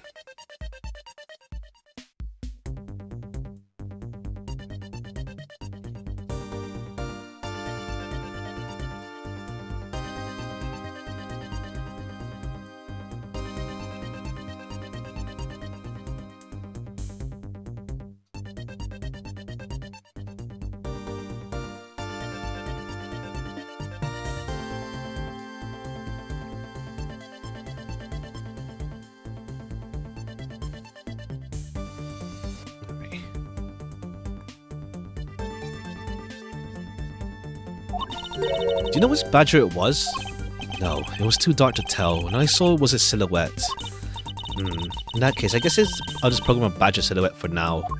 Oh no, we know it's Proto from the cutscene, but obviously Edgeworth doesn't have eyes at the back of his head. So we know it's Proto though.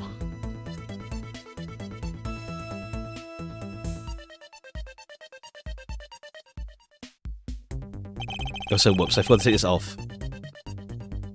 There. And I started walking towards the exit. That's when you were struck from behind, right? Yes. But that's odd. The hallway's a dead end. Where'd you get assailant come from? There's only one location I can think of. I believe my assailant was lying in wait here. Oh yeah, we know that from the cutscene. Take that! It was the Badger. That doll I saw wasn't really a doll. It was in fact a costume kidnapper. Oh, so he used the costume as perfect camouflage to blend in with the rest of the house. Precisely. He waited until I made the drop-off and then was about to leave. Then just as he saw me take a step towards the exit, he stood and launched his attack. I think of no better place than this. Hey, not bad. I'm beginning to think I should steal this tactic for myself. Just don't use it to do anything criminal, okay?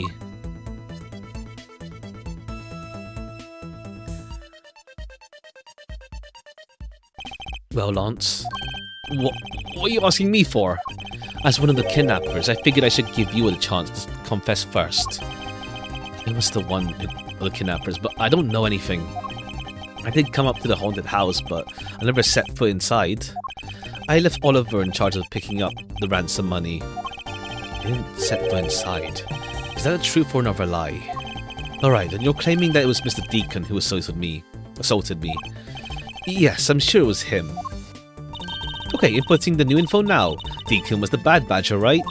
Since it's bad badger, with a gun to his right hand, I'll have to change it so the weapon's in the left hand.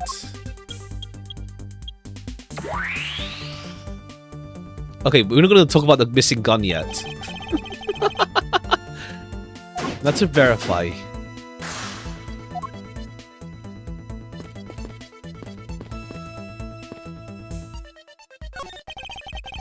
Miss Potts, by any chance, by my hand, I will prove your innocence to the murder, in the murder of Mr. Deacon. Therefore, please don't fret. It will soon be over. Do you not trust me? That is... Your face is all beet red, Miss Potts. I can't. I have Lance. Lolly, don't tell me you like that guy more than me. That's... Oh, why am I so pathetic? I'm so easily swayed by even a single glance. What's she going on about? You have another guilty person in your hands, Mr. Edgeworth. Alright, these guys are just chilling. Thanks for letting us use, Lil Thief. Lang Z says, reject not those who seek the truth. Oh, okay. Keep in mind, I'm not doing it for you. I'm doing it for the truth. I mean, fair play, whatever. As long as we're on the same page about that. Don't worry, I understand. We have different methods, but our wish is the same. Like, yeah, fair play. Like, even if you don't see eye to eye, it's chill. Okay, let's be something... It can't be... It has to be left hand. You didn't recreate the weapon. Well, I can't exactly recreate something I don't know about. So tell me, what were you hit with? The attack came from behind, so I have no idea. I doubt it was someone's bare hands. Okay, so where were you hit? It was hit on the right side of my head, above my temple. There was a bit of blood, but it wasn't anything serious. Ow! Sounds painful. Why are you smirking like that when you say it? It's just your imagination. Now let's see. I wonder if there's anything in the hallway that could have been used as a weapon. Maybe it was something the culprit could have used to hit you with. Oh, the sword. Take that! I have it. There was indeed one such weapon lying in the hallway. A prop sword.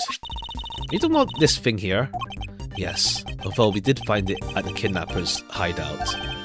Wait, yes, it's possible for the culprit to take it with them after using it on me. There's no evidence behind, right? Correct. It may be worth a more thorough examination yet. Okay, what test do you want to run on this sword? Luminal. The culprit was wearing a costume at the time, so fingerprint analysis is useless. Let's run Luminal. It's possible that some of my blood was on its way to this. Agent Lam, I ask for your cooperation in this matter. Like I have a choice. Sheena, call the lab boys. Understood. Except for a dab on the left side, it would appear that the blade is spotless. So it must have been the left side of the prop sword that hit you then, right? Okay, I'll update the recreation of this new piece of info. Okay, it's gonna be whack a bit. Or maybe not. Let's see. I won't rest until I've spent every single little cranny. Next instant, this badger will swing his arm. This New Yu-Gi-Oh card reveals. Oh, the clown thing. That one. I don't know what he do, but if he look cool, the art looks cool. The clown one. That one. They look cool. I need to grind Master Duel eventually, because I think like Anniversary is when they do the live twin alternative art and the new cards. I bought the Mekanko stuff, but I need to get gems for that ready, because I've been waiting for that for a while. I had to skip the Labyrinth stuff because yeah, pretty fun deck, very weak. I see. It looks cool at least, but yeah, I haven't played Master Duel properly in a while. I need to like get some gems eventually. Oh, so I just turn the light. It's dark.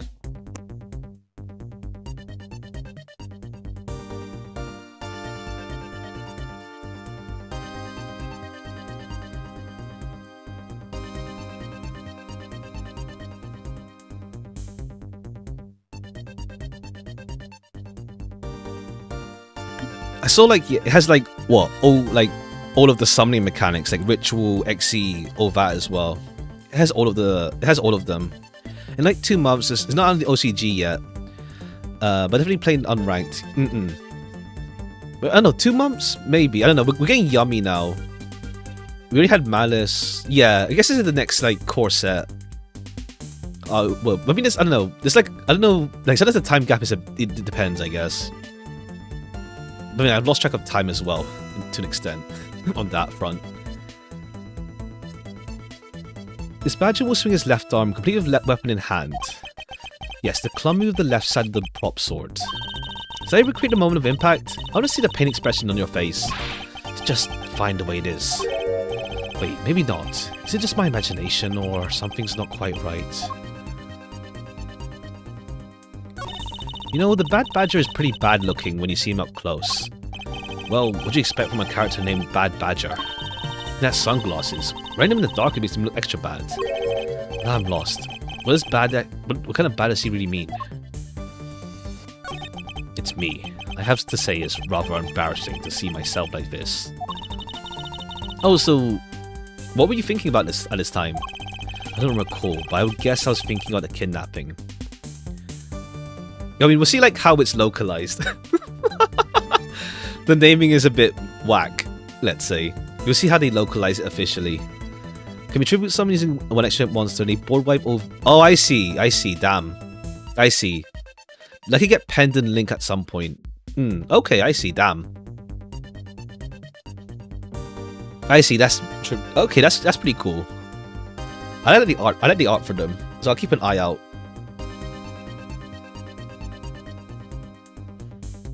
Well, I guess I was thinking about the kidnapping.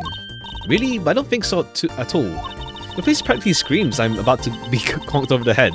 If I had known that at the time, do you really think I would have let myself be hit?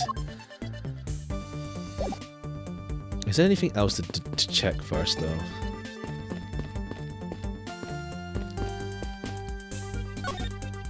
Pieces of set of armor, set part are here.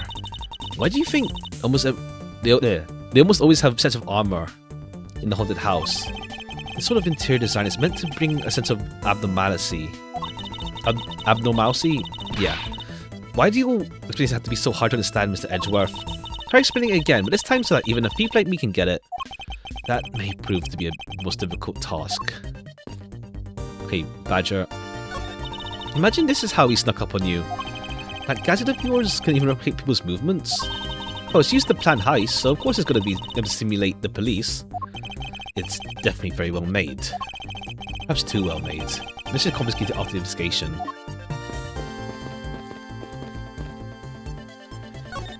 I remember glancing over and seeing the figure sitting here as I left the dining room. So I guess I got spot on when I put it here in my creation. I didn't take a good look, but I'm sure there was a badger here.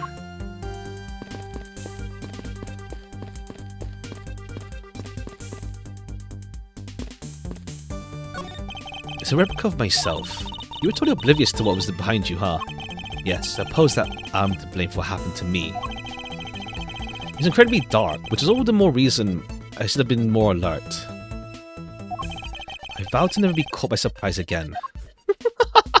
Well, let's see if Edgeworth gets jumped anyway.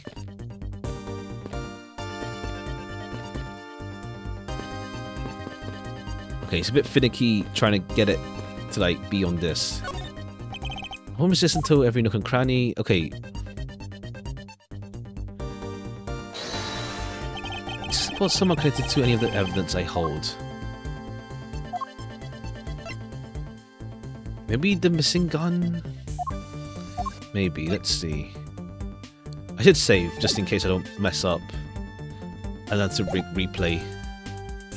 I don't feel it too bad, but still. Just save.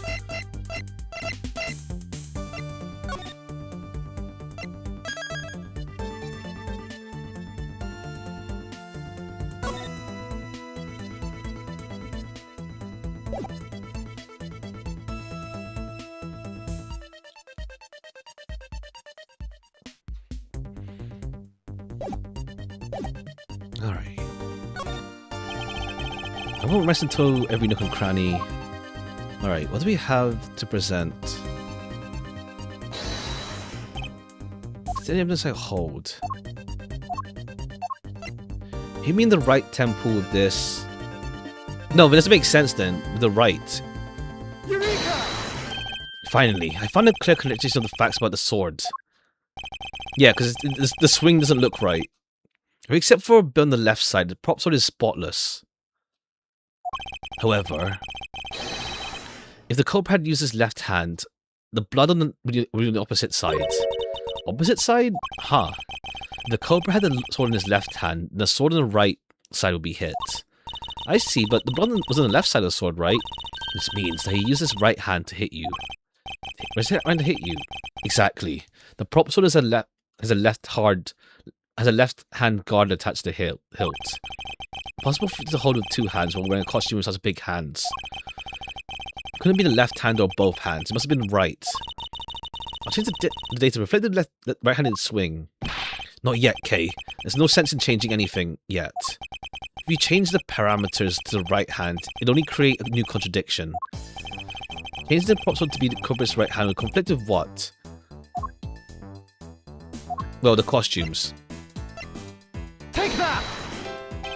Bad Badger always holds a gun in right hand, so he can't hold a sword in left. In his other hand, in addition. That's right, but what happens now? If it wasn't left in his left or right hand, it means that the one who struck me could not have been bad. Are you paying attention at all, Lance? Ugh. Mr. Deacon could not have been the one who struck me. Which leaves only you as our primary culprit. Fine, it was me. I hit you. It appears that you lied to me yet again. Let's see how quickly they catch up to you, Lance. Wait, isn't Lance left-handed? Ah yes, that's what makes this deception all the more interesting. He used his right hand to make it look like Deacon had been the one to strike me. Damn, okay, forehead like out here, thinking that far ahead. For you see, finding a gun with one's non-dominant hand is difficult, but that level of dexterity isn't required to swing a prop sword. Ah.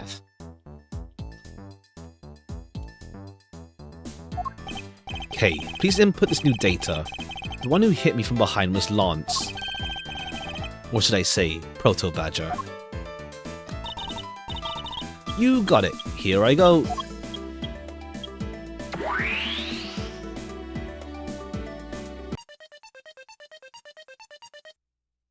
Now, we have a fateful recreation of the situation around the attack on me.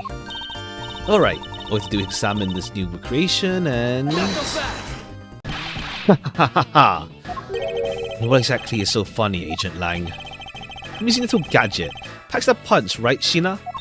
Yes, it was all I could do to hold my laughter in. Hey, don't make fun of Lil Thief, you mean a werewolf. Turn, Edgeworth, bring out the best in each other. You've had your little fun, but now it's my turn. I've sat quietly by listening. But the crude conclusion you two keep spewing don't whet this wolf's appetite. There's no guarantee that your toy will always show the real situation at any given time. All it displays is whatever information you put into there, right? Well, when you put it that way, your suppositions are wrong. Not your fault, so I'm going to let you in on this. There is a trick to this haunted house. And what may that be? A trick beyond what your tiny imagination can produce. Sheena. Here you are.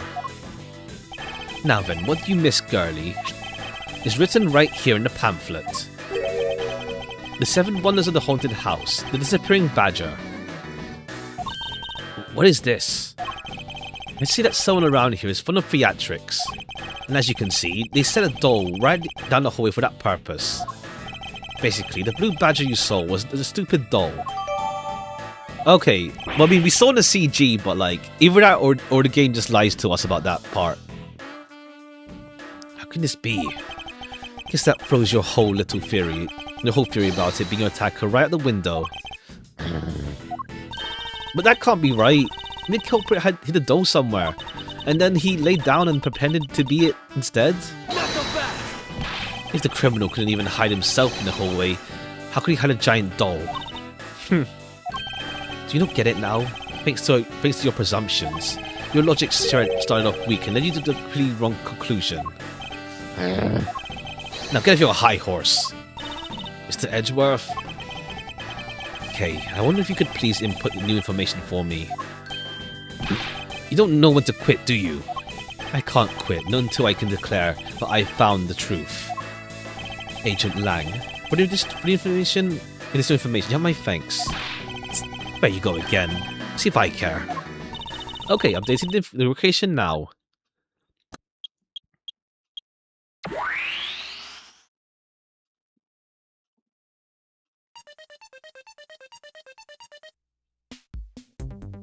Alright, it changes the badger type. That looks really weird. Look at how it changes from blue badger to proto all of a sudden.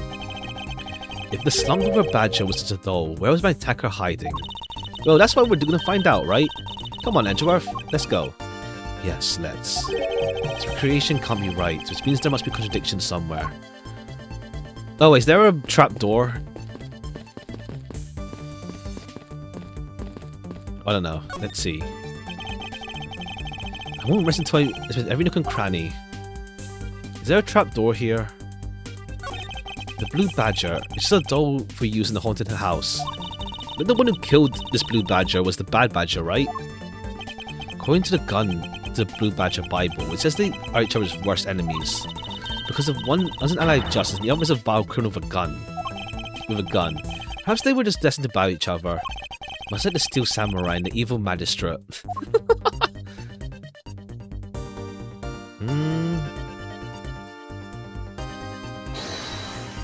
Is this a spot someone connected to any of the other evidence I hold?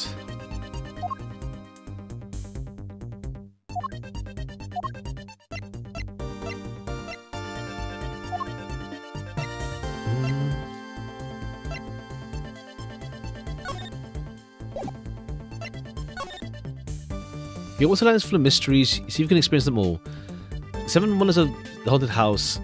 Badger seems believing. Well, it's meant to disappear. So maybe that. But let's see.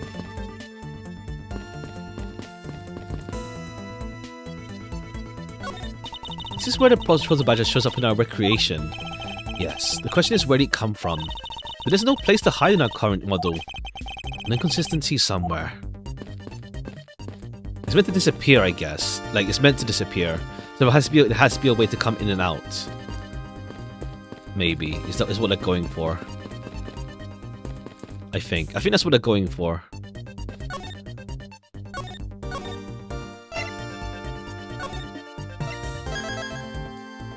Maybe. I feel like that's what they're going for. Like, it can disappear, therefore, there must be a way for it to disappear. For the trick to work. Eureka! Complete contradiction of this piece of evidence. Well, maybe it's not. Incomplete contradiction. Mr. Edgeworth, which is it? Contradiction or not? Sorry. Something wrong with this scene. That much I know for sure. Maybe it's just a trick of the eye. No, that can't be.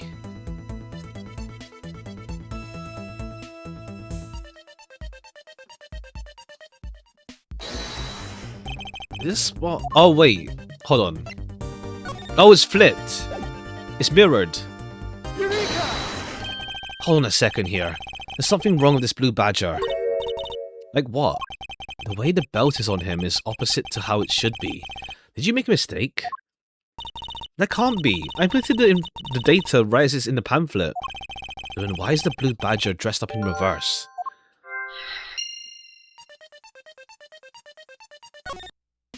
The blue badger is in the pamphlet photo. It's in the reverse to the regular blue badger. Okay, mirrored. Yeah, it's mirrored. There's a mirror here. The mirror.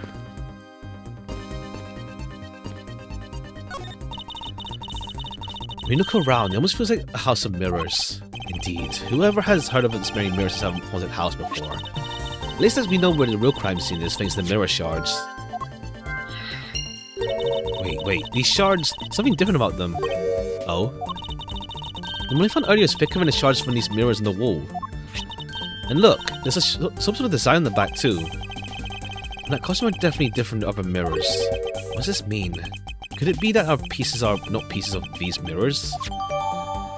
Different from the mirrors on their walls. Very thick and has a design on the back. Blue badger in reverse and mirror.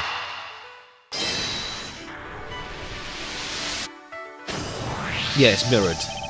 Do you remember what you said earlier? What I said earlier about what? How this building might as well have been a house of mirrors. House of mirrors... Oh, that would explain the reversed or mirror image. Yes, this badger might be nothing more than a reflected image of a real one. Then was the blue badger you saw a reflection? When I looked down the hall, I thought it was perfectly straight. However, if there, okay, yeah, part of also the mirror, the mystery of the gate of the mansion is like, if you were able to go there physically, there would be no like misunderstanding of how this works. Oh, then it would actually form an L shape, right? Precisely. I was deceived. The hallway was almost pitch black, and there was a beam in the way that obstructed my view of the other hallway.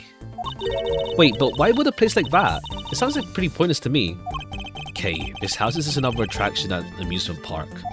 They created a mirror wall for a very specific purpose, one I can point out to you. This was the reason they built the mirror wall. Take that! As it's written in the pamphlet, the main draw of this attraction is the mystery of the disappearing badger. You mean they built the mirror for the trick alone? I mean, you said that you saw the badger, so it's definitely still there. That was true at the time, however.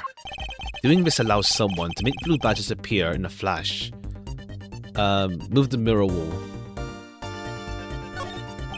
To remove a reflected image, simply move the mirror.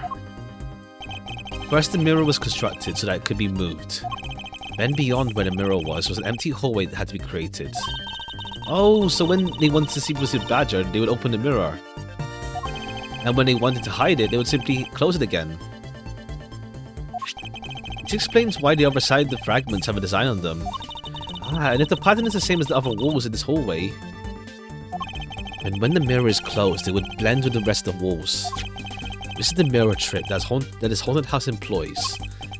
And this also proves the existence of a hiding place from the culprit. Huh? How so? Think about it, Kay. There's a place that was outside my field of vision. The culprit kept out of sight by hiding here. Take that! There was a very large blind spot when I could not see beyond, and it was here. If my assailant hid on the other side of the movable mirror, then you wouldn't be able to see him. He didn't even do anything for the blue badger though.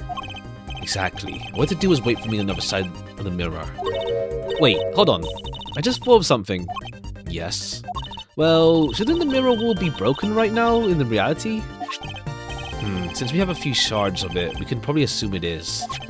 Yes, it almost definitely is broken. The question is, when was it broken? If we found this inside the victim's costume, that would mean the victim was there when the mirror was broken. Wait, that sound. Leave the money and go. Now.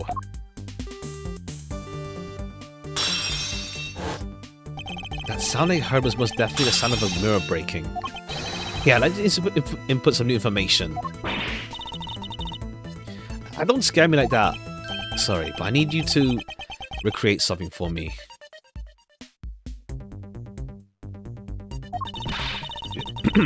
Sure, whatever you need.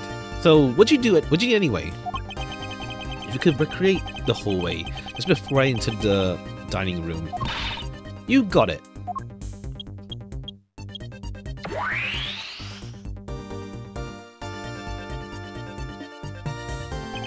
Now this, I believe this is how it was right before I entered the dining room. Although at the time I thought it was but a single straight hallway. And then I went inside. When I heard the sound of a mirror, around that time is when I heard the sound of a mirror shattering. You heard what? Then, yes, I believe it was then that the mirror was broken. Okay, so when you stepped outside into the hallway again, the mirror was no longer exist. Okay, recreate that. Got it.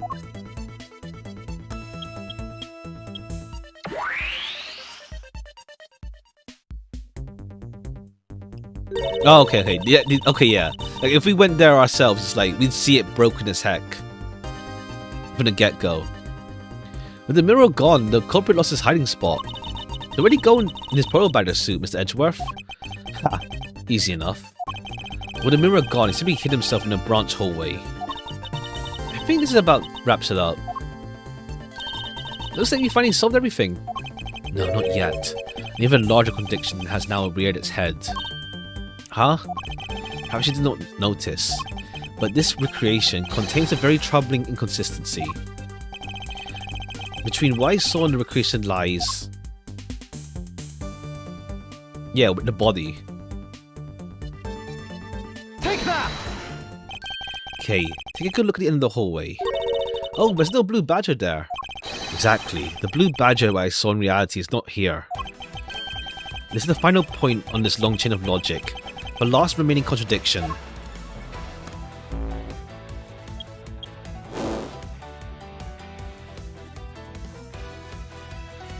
So, let me get this straight. When you came out of the dining room, you saw a badger, right? That is precisely where the final contradiction lies. Something that shouldn't exist was there before me. Who or what do you suppose it was? I believe this is the real identity of our mystery badger.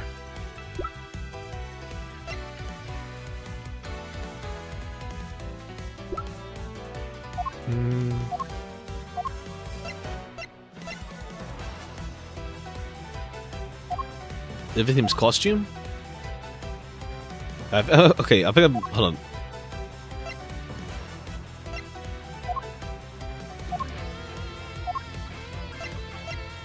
We can't do profiles, so... Take that! Oops. This is why I really saw and seen the crime. Mr. That for a badger? This disappoint me. We've worked so hard to get here. You're rid of me now. Whoops, I should say. I'm missing up. This is the real identity of our mystery badger. Hold on.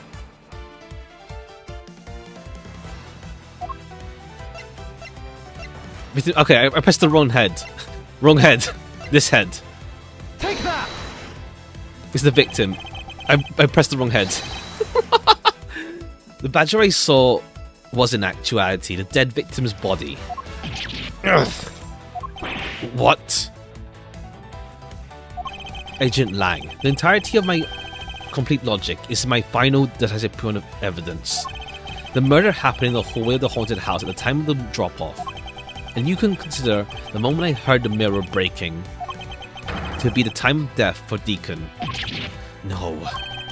Maybe it was due to very fighting, or perhaps it was some life-shattering bullet. But no matter what the cause was, the hallway mirror was broken. Ha! You were in the house at the time, right? Are you telling me you missed the sound of a gunshot? Objection! Was it dampened by the costume? There were a variety of sound effects playing at the time. Oh, for theatrics, I presume. The gunshot must have blended in. Yeah. Now then, I'd like you to recall something for me. Who was it that was the victim at the haunted house? Ugh. Who was the one who had the opportunity to rob the victim of his gun and use it on him? Ugh. It was you, Lance Amano. Alright, breaks free. Come. Oh no, you just break down. I'm sorry. Yeah, sorry.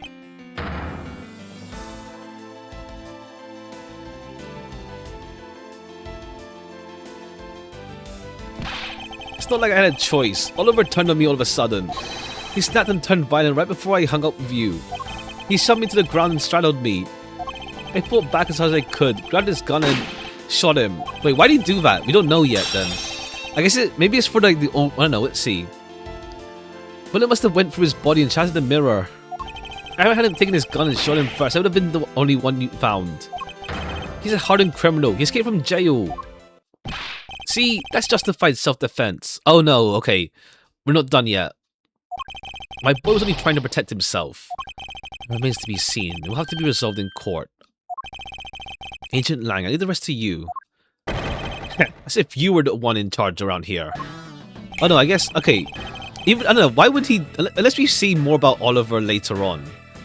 Not Oliver, yeah, with Deacon, like, why did he just switched up? Arrest these two, get them out of my sight.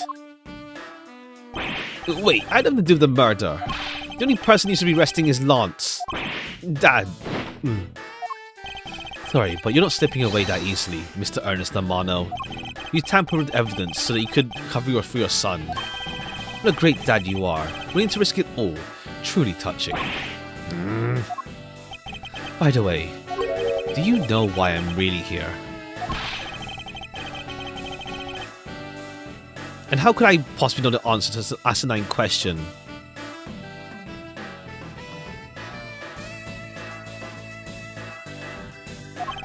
You wound me. I came all the way from across the sea just to see you, you know?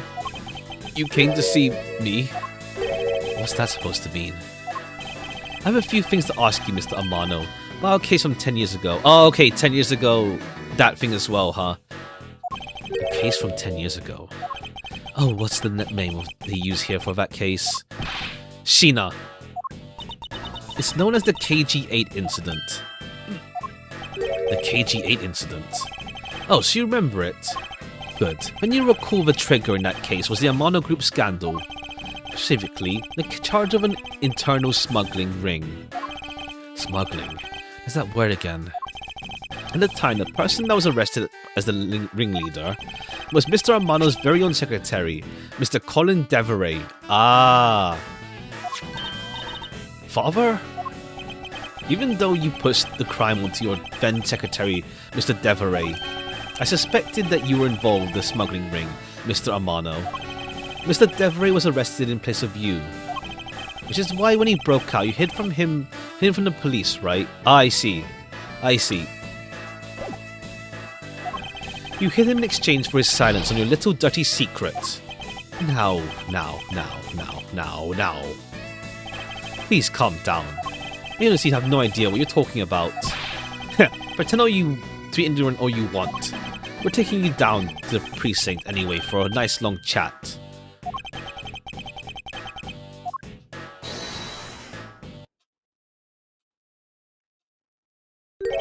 What the? Who the heck was that? Oh, okay. Oh, I see. Okay. Now we're getting things coming together. I'll take him down to the precinct if you don't mind. And who the heck are you? I'm Jax Portman, and I'm the prosecutor in charge of this case. Oh, Jax, thank goodness you're here. Okay, and they're all corrupt. Okay, that's why Jax was looking for the KG-8 files. Don't jerk me around. This is an Interpol case, so keep your paws off my suspect. Sorry, but I can't comply. I've got the back of the prosecutor's office. See, in this country, we prosecutors work with the police to bring cases to the court. So if you could please cooperate with me here, that'd be great. Now, how about a shake of hands to start to seal the deal? Sorry, but I hate prosecutors. The whole lot of you. Guys, arrest the two suspects. Sir. Oh, I almost forgot. Prosecutor Miles Edgeworth, is it? I'd like to thank you. Thank me? Yeah, for working so hard to fulfill my goal. Hey, is that any way to thank someone? And what the heck was that supposed to mean? You were so relentless with Lance that you forced Ernest to tamper with evidence. Damn. Thanks to that, I could finally have a legitimate reason to arrest him. So how does it feel to bite the hand that feeds you? I mean, Ezra was just like, we're doing it for a truth type deal, so it's like, whatever. The hand that feeds me? I'm not sure I follow. It's no use pretending with me. You're the one, right? You're the corrupt prosecutor that's working with Amano in a smuggling ring, right? No, I would never do such a thing. What the heck? Our intel's never wrong. In your prosecutor's office, there's definitely someone working this ring. So Agent Lang suspected my relation to Mr. Amano. That must be the real reason behind the antagonistic attitude. On top of that, your mentor was Manfred von Karma, right? There were non-stop rumors about flying around about forced evidence with that guy. You're not twisting the truth behind these closed courtroom doors, are you? Okay, but we know Jax is the one who's like... Jax Portman is the one who's like messed up. The courtroom is a place where the truth is revealed. Well, don't worry, it's not only you. The whole lot of you can't be trusted. A prosecutor who never lost in 40 years. Every defendant must be found guilty. Fueled by that kind of thinking, is it any wonder that courts produce nothing but falsities and lies? It would seem that his disdain extends beyond just me. Prosecutors, the courts. Why is this man so angry with us? Rest assured, next time we meet, I won't be so forgiving. So don't forget it. Okay, please wait. Agent Sheena. Why does Agent Lang hate all prosecutors so? Lang is the head of the long-honored House of Lang in Zhengfa. The heads of all police-related divisions in that country were of Lang blood. Were? What do you mean by that? Aren't they still? They were revered, but that was long ago. You don't hold that sort of sway anymore. And it was all because of the courts. How can that be? A prosecutor once withheld and tampered with evidence one of the Lang detectives found. Her evidence purity was tarnished and cost the Lang family honor and trust. But no, none of them are like that. Even so, Lang will never respect the court again, or any prosecutor. Okay, yeah, cool. We gotta like restore the name of prosecutors, but also like Edgeworth has his background that doesn't help his case. So Lang is the man who hates all courts and is unwilling to forgive prosecutors. Man, what a piece of work that guy is. Come on, Jim, you better catch up. Yeah. We've still got to deliver that thing to the old man, after all. Alright, and then Jax kills Thing, like, not long after this. Gumshoe, I believe it's time we wrapped up and headed out ourselves. Yeah, are you going home, Mr. Edgeworth? No, I've done nothing but be entangled in one mess after another since my return. If it's alright, can you drop me off at my office? No problem, sir. Okay, cool. It's like, we go straight home and then we get into another thing. Excuse me. Yes, what is it? Guys, thank you very much. It's okay, you don't need to thank me, pal. Just doing my job as a detective. I guess I was fooled pretty badly by Lance. Oh, cruel fate. What's a woman to do when she's been hurt by the one she loves? And to think I never realized my father was right there. I never said anything to him. I knew it. I'm a failure. There she goes again, talking to herself. Miss Pops, I wonder if you know why your father participated in the kidnapping. I have no idea. Your father died while I was trying to stop Lance. This means that from the beginning, he had no interest in the state self-abduction. Wait, then why did he... One sec.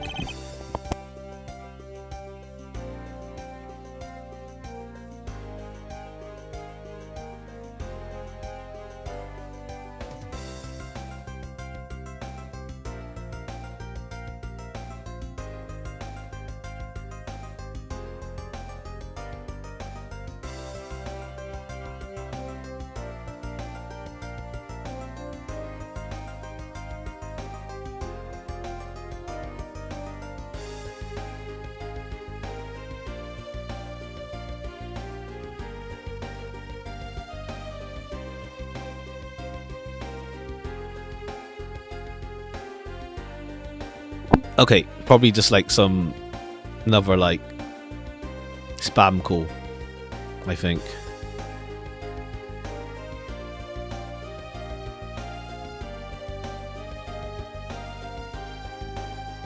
Maybe it was because of your presence, Miss Pops. Me? Lance realized that the two of you were related, which is why he used you as hostage to coerce Deveray into cooperating. Oh, I see. Father, as a felon, he could not tell you of his real relation to you. However, as the Amano family butler, he's able to watch over you. It was all we could do. That's the shape of his overflowing love for you. Go on, speak your mind. That is... Thank you very much. You're welcome. Although there's no need to thank me. No, Lauren, stop. I mean, this man's so much older than you. How old are you? Looks like you've completely stolen her away, Mr. Edgeworth. How old is she? Okay, 19 at least. Way to go, sir. Your technique is way beyond the level of a great thief. What are you going on about now? Wow, your deducing skills may be sound, but you have no street smarts. That's Mr. Edgeworth for you. Yeah, I mean, he still hasn't figured out who I am at all. If you haven't remembered in all this time, I guess I'm just gonna have to say it. This isn't the first time we've met, you know. What do you mean, pal? Mr. Edgeworth, how'd you know this girl? So you totally forgot me too, Gummy. Gummy? Here, maybe this will jog your memory. I promised I'd return this to you one day, remember? That single piece of cloth took me back far into my past. To that fateful day, 7 years ago, when I first met the then child Kay. And Detective Gumshoe. Okay. The first time he met Gumshoe.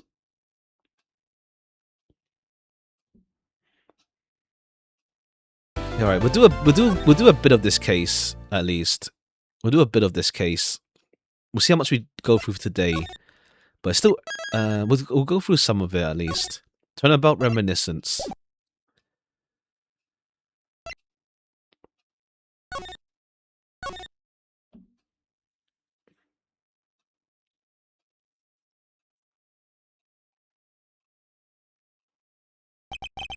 Kay Faraday, the young lady who calls herself the second Yatagarasu. The piece of cloth that she conjured up has taken me back to many years ago. 7 years earlier.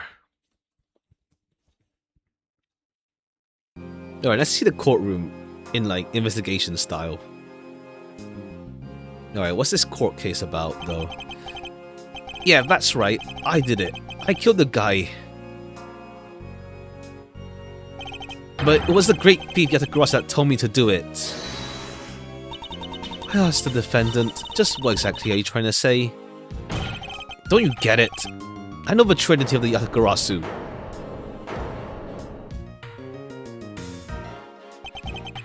The Yatagarasu is the man standing over there in the prosecutor's bench. Are you saying that I'm the Yatagarasu? Don't you dare deny it. You told me to kill him when you snuck into the embassy. Are you claiming that Mr. Faraday is the Yatagarasu? Okay. Mr. Rel, I think I've heard enough of you. Your Honor, please listen to me. I'm telling the truth. You've got to believe me.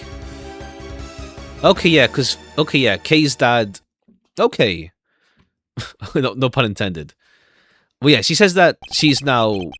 Is passed on to her. Let's see. According to the defendant's accusation, a new prosecutor shall be called to replace Mr. Faraday. The court will be in recess until the prosecutor is ready.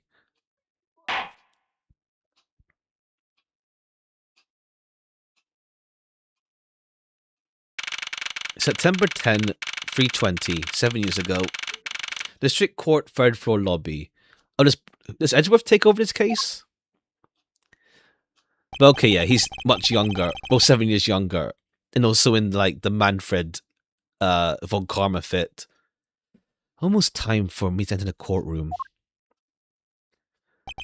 And so it is my first assignment as a prosecutor will be as a replacement for a prosecutor who has been accused by the defendant. Edgeworth. Sir.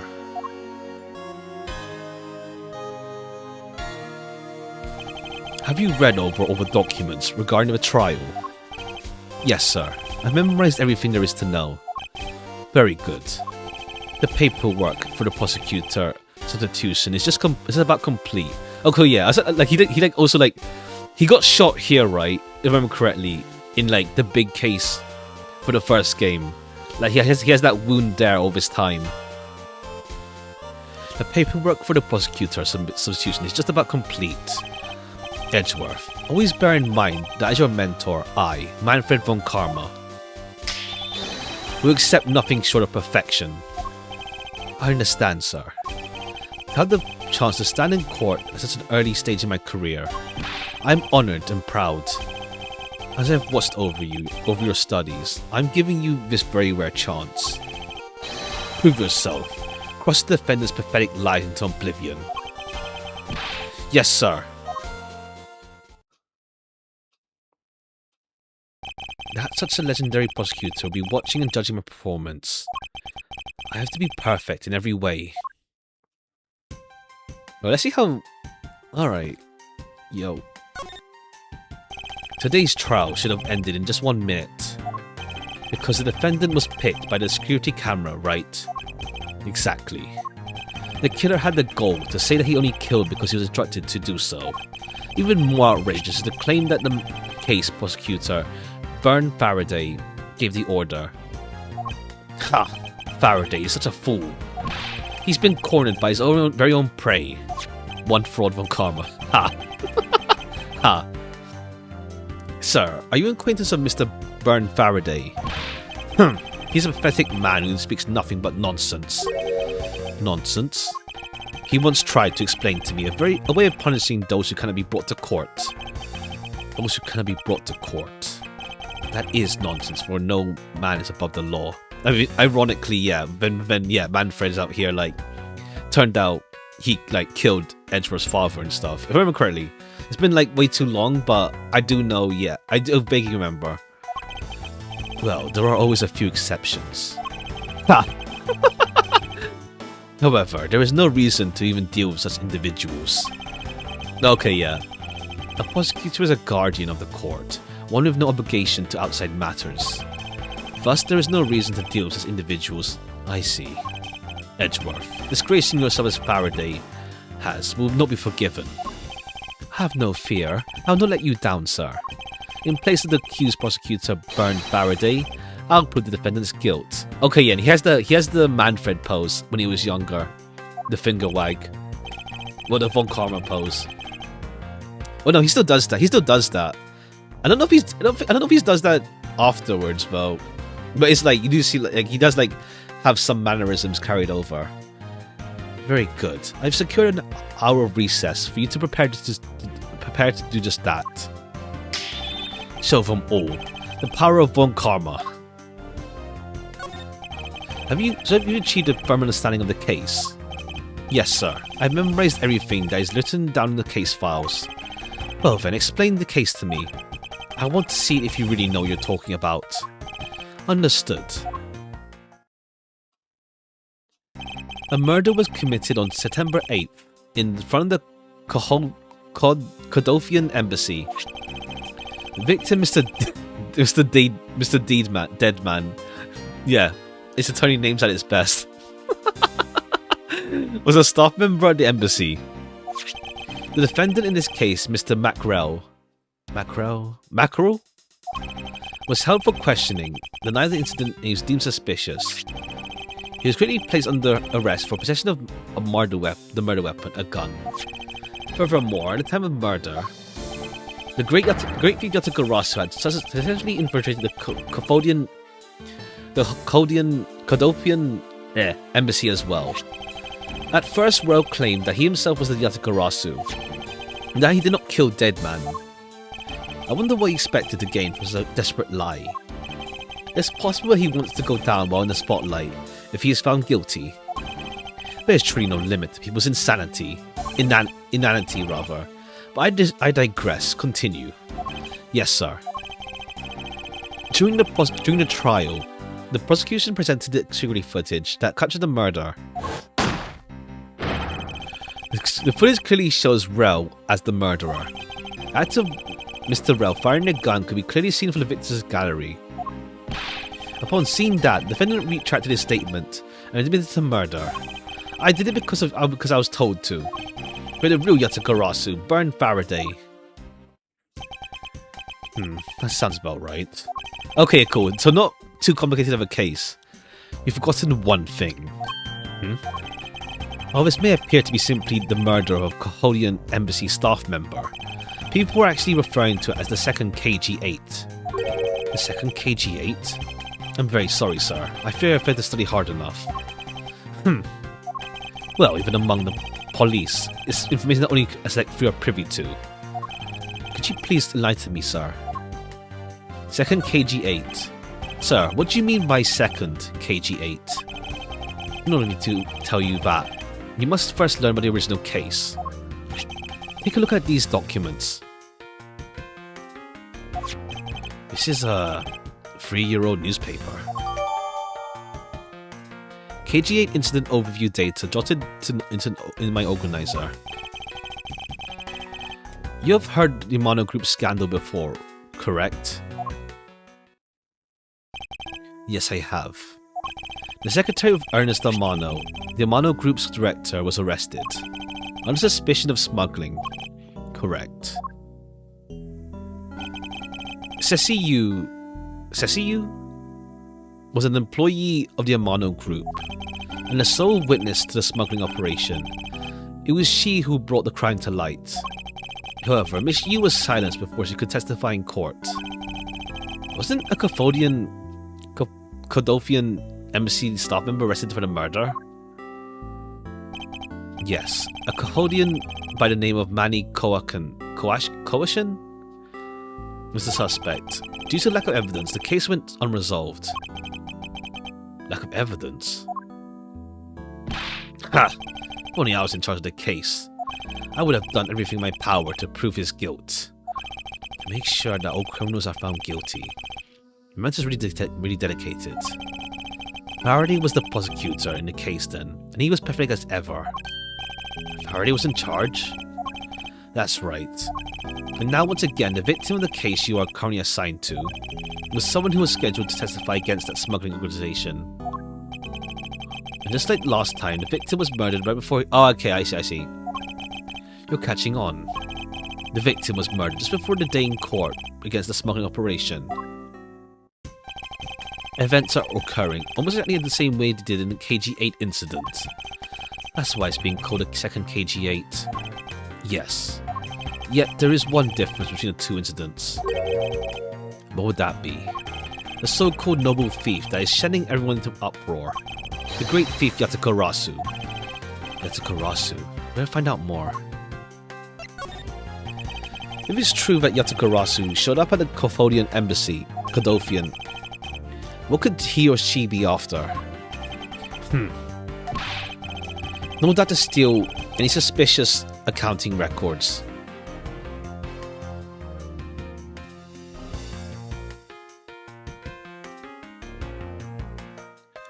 And release them publicly.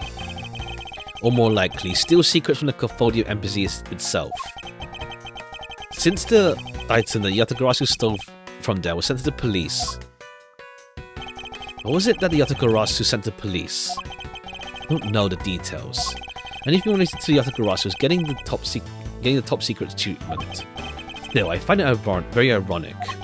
By returning to the stolen item to police, it was proved that the Yatakarasu had infiltrated the embassy on the same day as the staff member. On the same day the staff member was killed. Criminals have a way of incriminating themselves, wouldn't you say? That would have been the first among the Yatakarasu. Been the first time the Yatakarasu left in evidence, correct? Indeed. If you wish to learn more, then I suggest you to ask Faraday. Mr. Faraday? He happens to be the prosecutor in charge of the Yatakarasu case as well. He's the prosecutor in charge of both KG8 and the Yatakarasu. Faraday raised a lot on his plate. Okay, what is it, little girl? You're scary, mister. Did you need something? I'll trade these coins with you. It's full of dimes, quarters, and pennies. Looks like you've exactly $1. Is this what you want? Okay, there's Kay. Well, much younger Kay. Exactly what I needed. Could that child be here to watch the trial? How disrespectful for a child like that to be running around inside the courthouse. There's no one having respect for this country's judicial system anymore.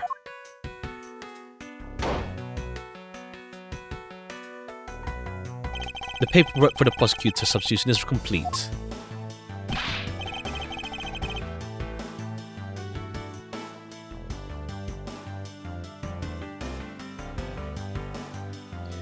Why, do you know how much time there is left before the trial resumes?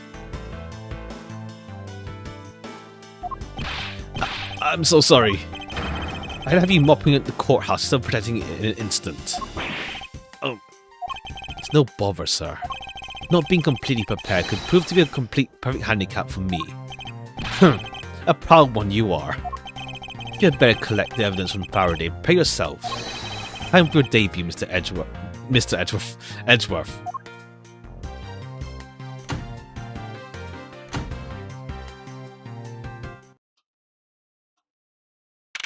September 10, 4 p.m. District Courtroom, number 3.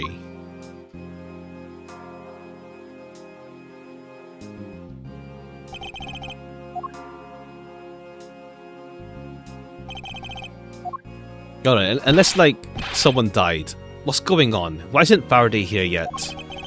How is it possible the defense is not prepared yet either? Bailiff, where's Mr. Faraday?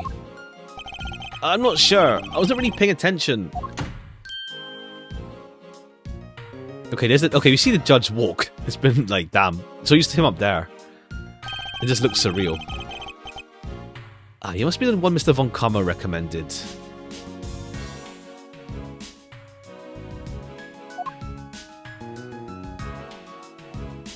I hear this will be your first trial. I look forward to seeing how you perform. Oh, by the way, was there someone celebrating his birthday during a recess? I could have sworn I heard a popper going off. How to think of it, the other day with my grandson. Alright, yeah, and then the judge going off on his tangents. Sir, looks like the trial's about to resume, however. Yes, it will be all but impossible to prove the witness a liar without the evidence from Faraday. What's that blasted buffoon up to? It's an emergency, sirs! Silence. There shall be no yelling in the sacred hall of law. Bailiff, remove that man from the courtroom at once. Okay, and younger Gumshoe. Please, wait, you have to listen to me. There's an emergency. Defendant lobby number 2, Mr. Faraday and the defendant. The two of them, they're both dead, Your Honor. What? What? Okay, cool. Now it's got complicated. Okay, yeah, Faye's dad just died. And the defendant's dead as well. Alright, who are you? Stay back. No one's allowed in a crime scene, period. Who does this oddball think he is? This is becoming quite a hotspot. Isn't she Mr. Rell's defense attorney? Hey, you! No one in the hole, pal! And who are you to tell me what to do? I'll never find out what's going on like this. Time for some civil discourse. This soap looks like it's seen its fair share of use. It looks like another part of the courthouse is visible from the window. Yeah, my eyes have looked into my reflection's eyes in the barred window. Still no Von Kammer, refuse to back down.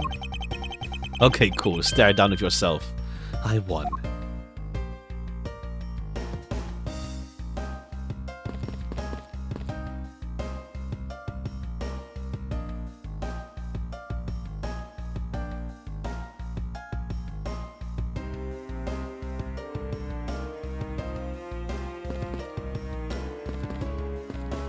Young judges. Okay, how old is he? Okay, question mark.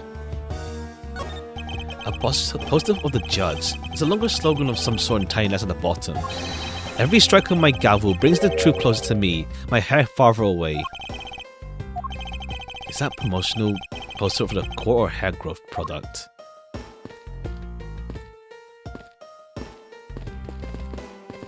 We don't get to see these ants. I guess not, it's just like ants. And you are... Who? Me? Hey, pal. It's common courtesy to tell someone your name first before asking theirs. Point taken.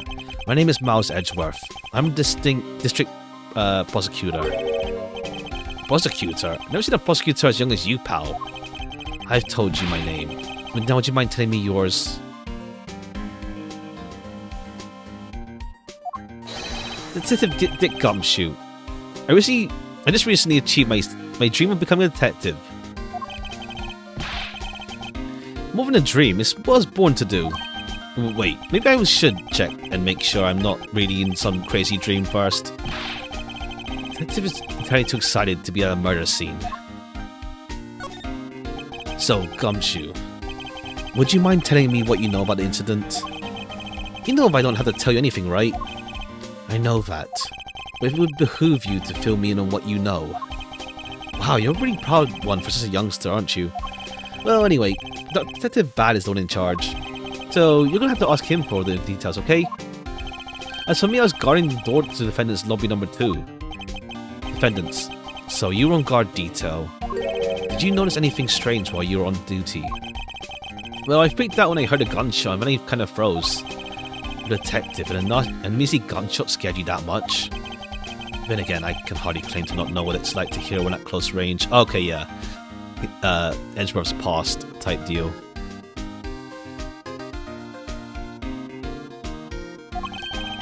Then Detective Bad came running onto the scene. We went to the lobby number 2 together and both men were lying there dead. Is that everything? Yeah, that's it. I was in the hallway the whole time, but I didn't hear a single peal of struggle. Interesting. Other than a gunshot, you didn't hear a single sound of commotion.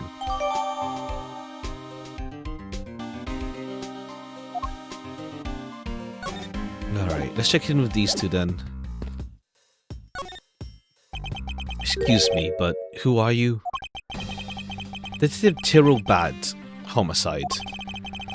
I was informed of the situation and came quickly as possible.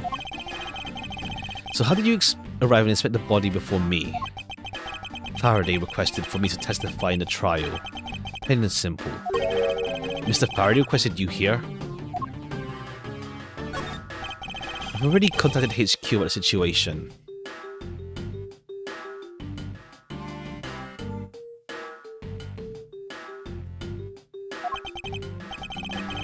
I've got nothing to say to you, kid. Kid. I'm Mr. Faraday's substitute in today's trial.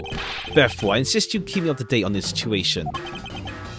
I can't back down here. I have a right to know. I need to teach you a thing or two about how to talk to adults, kids. Is he threatening me? Okay, it's kind of funny because, yeah, like, Edgeworth is able to command presence. And, like, obviously later on. But then here is obviously, he's just starting out. Is he going for his gun? It's just a mirror. How dare you trick me like that?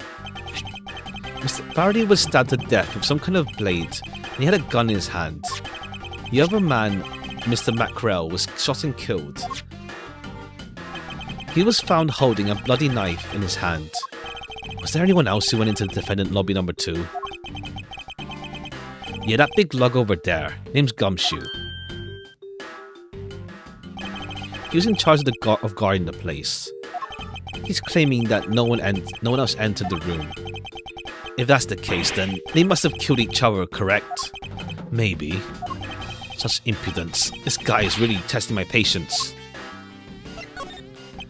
How was I not informed that you were going to testify in court? homicides aren't my only gig. The Yatakarasu case is also one of my assignments.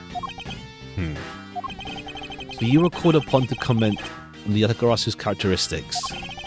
In order to assess if Mr. Faraday really was Yatakarasu or not. Well, looks like you just might have a brain after all in that head of yours, son. Son? I'm your son, Pops.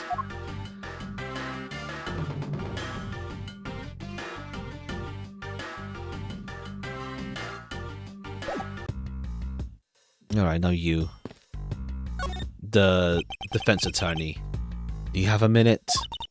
You know, I'm not really into talking to people I don't know. Especially at a time like this. I apologize for not introducing myself before bothering you. My name is Miles Edgeworth. I was to take Mr. Faraday's place in court. Edgeworth, huh? Never heard of you. So Faraday's substitute is a newbie, huh? I'll have you know, madame, that I studied under Manfred von Karma. Do not take me for some naive novice.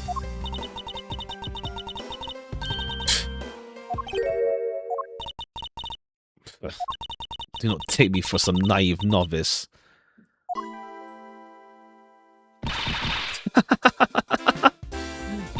So you're a student of von Karma. You should have... Those clothes are a dead giveaway. Stop right there. These are the garments of one who gallantly presents the facts.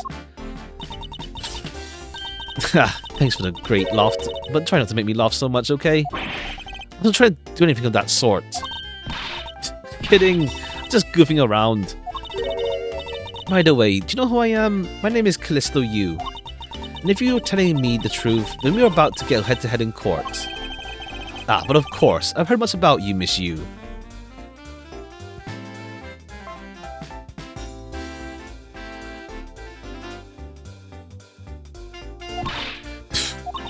Well, of course, I have heard much about you. You're a regular Shakespeare. Did I say something funny? Why don't you update me on the situation? I don't really know anything. Why don't you try talking to those detectives over there? If that's the case, then why are you here? So funny. Just the way you speak is so tactless. The person I was going against in court until only a while ago was just murdered. Not like I could go back to court and pretending nothing happened. Good point. I apologize for asking a sensitive question. It's fine. Don't worry about it.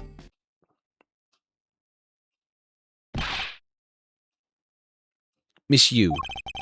Someone here wishes to see you.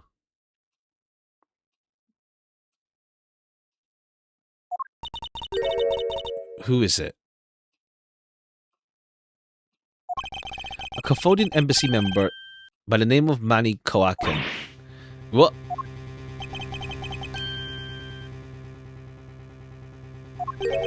What's going on? Detective Bad and Miss Yu's moves just changed all of a sudden. Wait a second. Wasn't Manny Koaken... I'll be right there.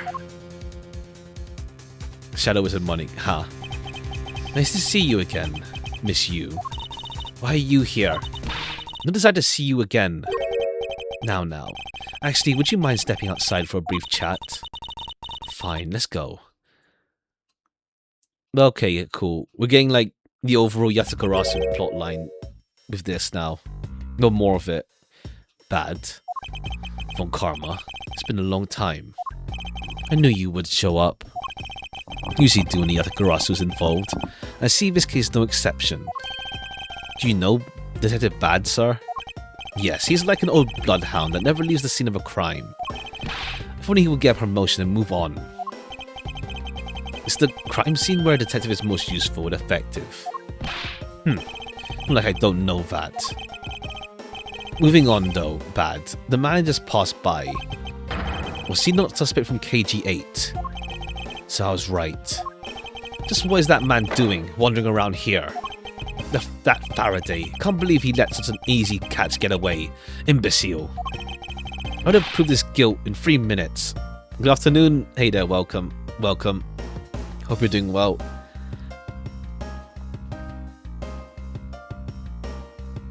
We'll approve this guilt in minutes. Von Karma, I think you've said enough for now. It's in poor taste to speak like that about the departed. Very well. Back on top, I'm placing Edgeworth in charge of the investigation here. Objection! Oh, she gets voice lines? Oh, no. Okay, cool. We have younger Francisca here as well. Papa, how can you put him in charge? Francisca, what are you doing here? I'm here for the summer vacation. What else? Francisca von Karma. She's here on vacation from Germany. She's the daughter of Manfred, and a student of his, who's also a junior to me. You're the one who's junior to me, and don't you forget it. You're not conveniently avoiding the bar exam, are you? Backstory arc, kind of. It's like Edgeworth's first ever case, where he first met Gumshoe, and also like how more stuff with Yatagarasu, plus like how like Kay first met Edgeworth as well. So yeah, and then it links to like the whole KG8 thing that was brought up from the first case. So yeah, pretty much. Edgeworth almost didn't change. Ha. He got older, at least. Ha. If you were able to pass, then I'll have absolutely no trouble at all. And I never allow myself to lose to you. Never. Why does she always have to be this competitive? Anyway, Papa, are you reassigning Edgeworth to cover the case? Yes, I am. Why'd you ask? Well, you know, I'm close to becoming a prosecutor myself. And I'm 100% confident I can do a better job than him. That's just like Francisca. She has no problem bad-mouthing someone right in front of them. Bad? Yeah. These two will be conducting investigation. What? You want me to let both of these kids on the loose in the crime scene? Okay, yeah. Is it like irony with like Manfred earlier saying about kids in the courtroom? And it's like, yeah, cool. Here's my two kids in charge of this case now. This is a perfect opportunity for them to work on their prosecutorial skills. A crime scene is not a place for children to be messing around in. I'm the one with authority over this crime scene, Bad. And I will not tolerate complaining. Edgeworth, Francisca, I leave the case this case to the two of you. Understood, sir. Yes, Papa. I go take care of the paperwork now. Remember, I will accept nothing but perfection.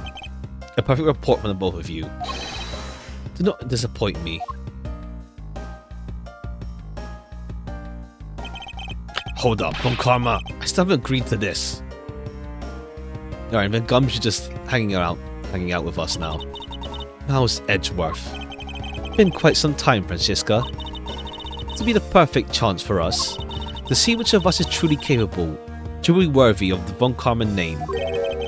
Would it kill you to at least say hello? Long time no see. Very good. It's because you became a prosecutor doesn't mean you can act all proud. She hasn't changed a bit. Mouse Edgeworth. As I was saying, we shall see which one of us is worthy of the Von Karma name. For crying out loud, I've been reduced to a babysitter. Looks like Von Karma was successful in convincing the detective. That's just like him. He never fails. Now, I'd appreciate if you could quickly run me through the facts, Detective Bad. You're better off checking things out on your own. Very well. Seems like getting help from Detective Bad was an arduous task. Alright, crime scene. Okay, cool. We died on top of each other.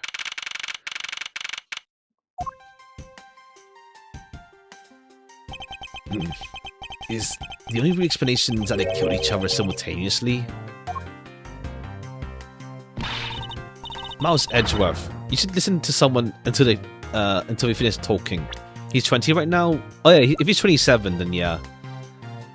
7 years ago, so he's like, yeah. Okay. What are you talking about? I will say this only one more time. This is a competition to see who is truly worthy of the Von Karman name. A competition.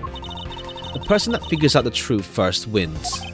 So the person who doesn't discover the truth is a dishonor of the name. Got a real trailer for her? I see. I'll wait until, like, after I read.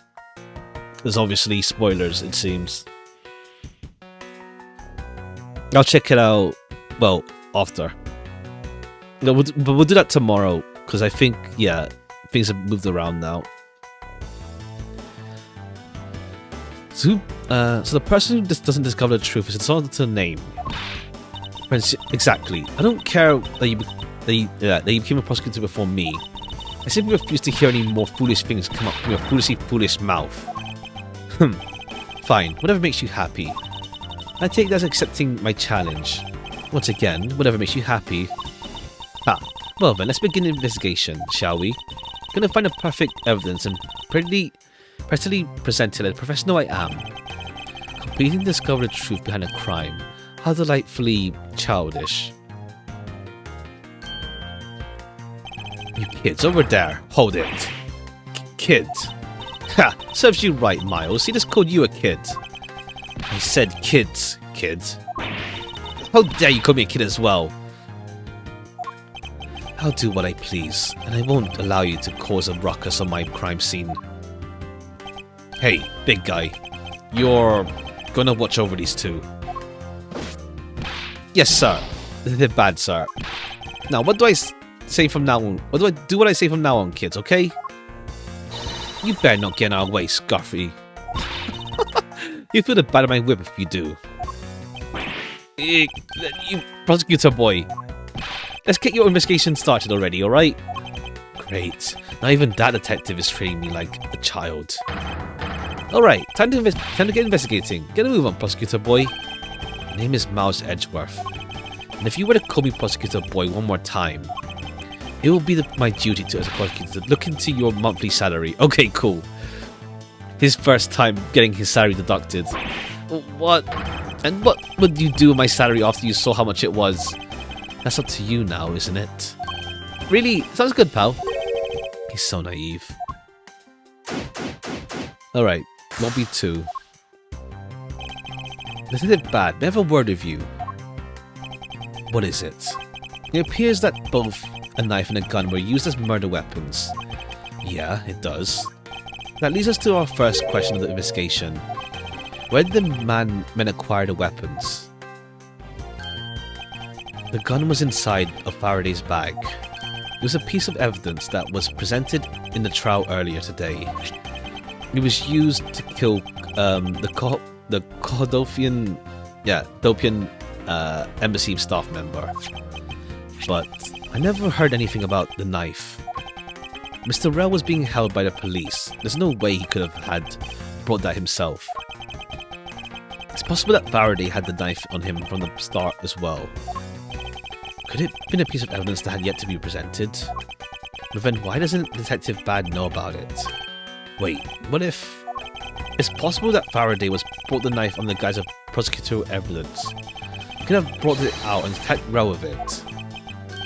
Maybe you've got a brain in there after all, kid. He's gonna treat me like a child forever.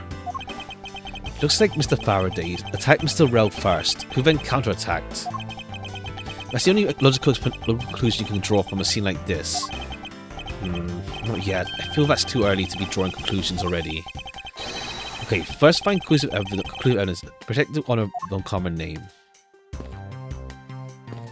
Right, T-set. There are some plastic bags stacked on the table. There's a tea set too, but there doesn't seem to be any sign of disturbance. Yeah, the table's all neat and tidy. Okay, so yeah, there's no struggle. Maybe they were super quiet in their scuffle. After all, I didn't hear anything from outside in the hallway, you know. Maybe the plastic bags scattered on the floor are throwing us off.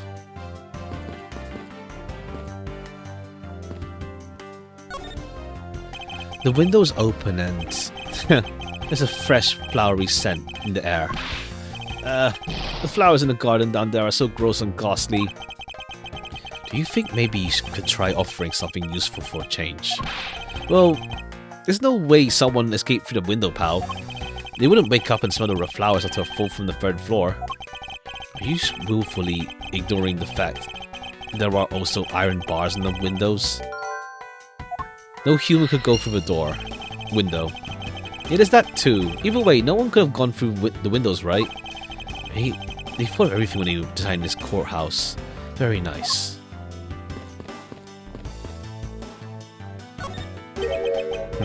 Why are there plastic bags scattered on the floor?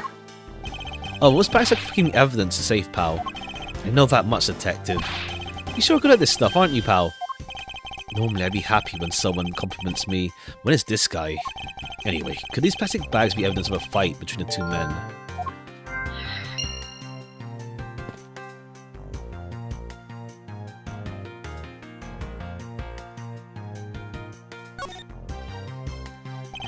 Looks like Faraday fell on top of Mr. Rell. At first glance, it seems they must have killed each other, however. Using logic, the only logical conclusion is... Aha! What's the outburst for? My detective's instinct has hit me real hard.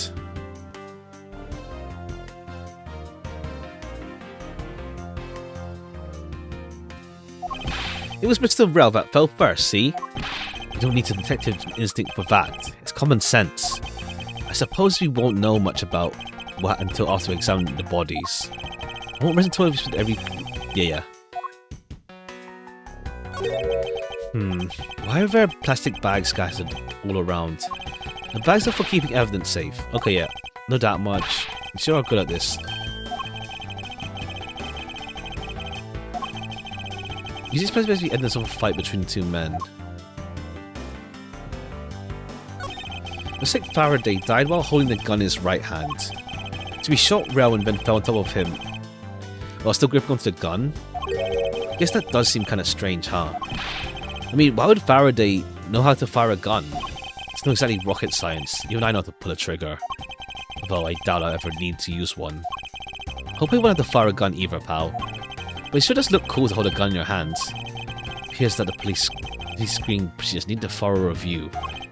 Anyway, let's jot down some notes about the handgun in Faraday's hand. Okay, he has a mark on his hand. Hands are all black down here, see? What could it be? If you look closely, the blotching part resembles an ink stain. An ink stain? Yes. I usually get ink on my own hands when I use a feather pen. A feather pen? I've never seen one before. You aren't making out, pal. I'm gonna watch beforehand. Yeah, heavy spoilers. Yeah, we'll do that tomorrow because it turns out change of plan with appointment stuff. It's moved to next week, so yeah. next week will be Saturday instead, I think. Then I think Rell died with the hand in his hand. What?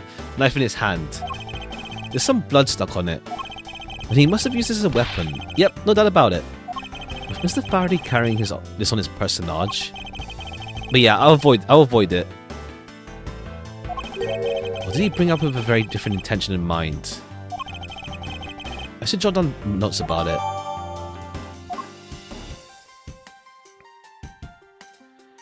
Full 2 and part 3 then. Well, no, I mean, listen, I'll do it Friday, and then the week after, the week after will be part 3. The week after will be part 3. As in, like, I can't do, like, as in, like, I'll do, next week Fridays turns out too busy instead. So then I'll do Saturday instead for part 3. Might work out. Oh, it should be fine. We'll see. Apparently, part 2 is shorter as well, from what Borian said. So we'll see. But yeah, that'll be I'll put the schedule up. Not schedule, the waiting room, whatever you call it, the stream to later. Let's get Lucio again. It's short. I'm on the Yap side. Okay, cool. That's cool. I didn't see. I got a notification. I didn't want to look. I didn't look. I got a notification for like the YouTube uploads. Sometimes it's like, okay, I saw a word. Whatever. I won't think about it. I won't think about it. We'll see how it goes. But yeah, okay, so less action this time. Unless I get Lucio'd by like a hard fight. Fair. Well, we'll start earlier tomorrow as well. We went from Men in Black now. Ha.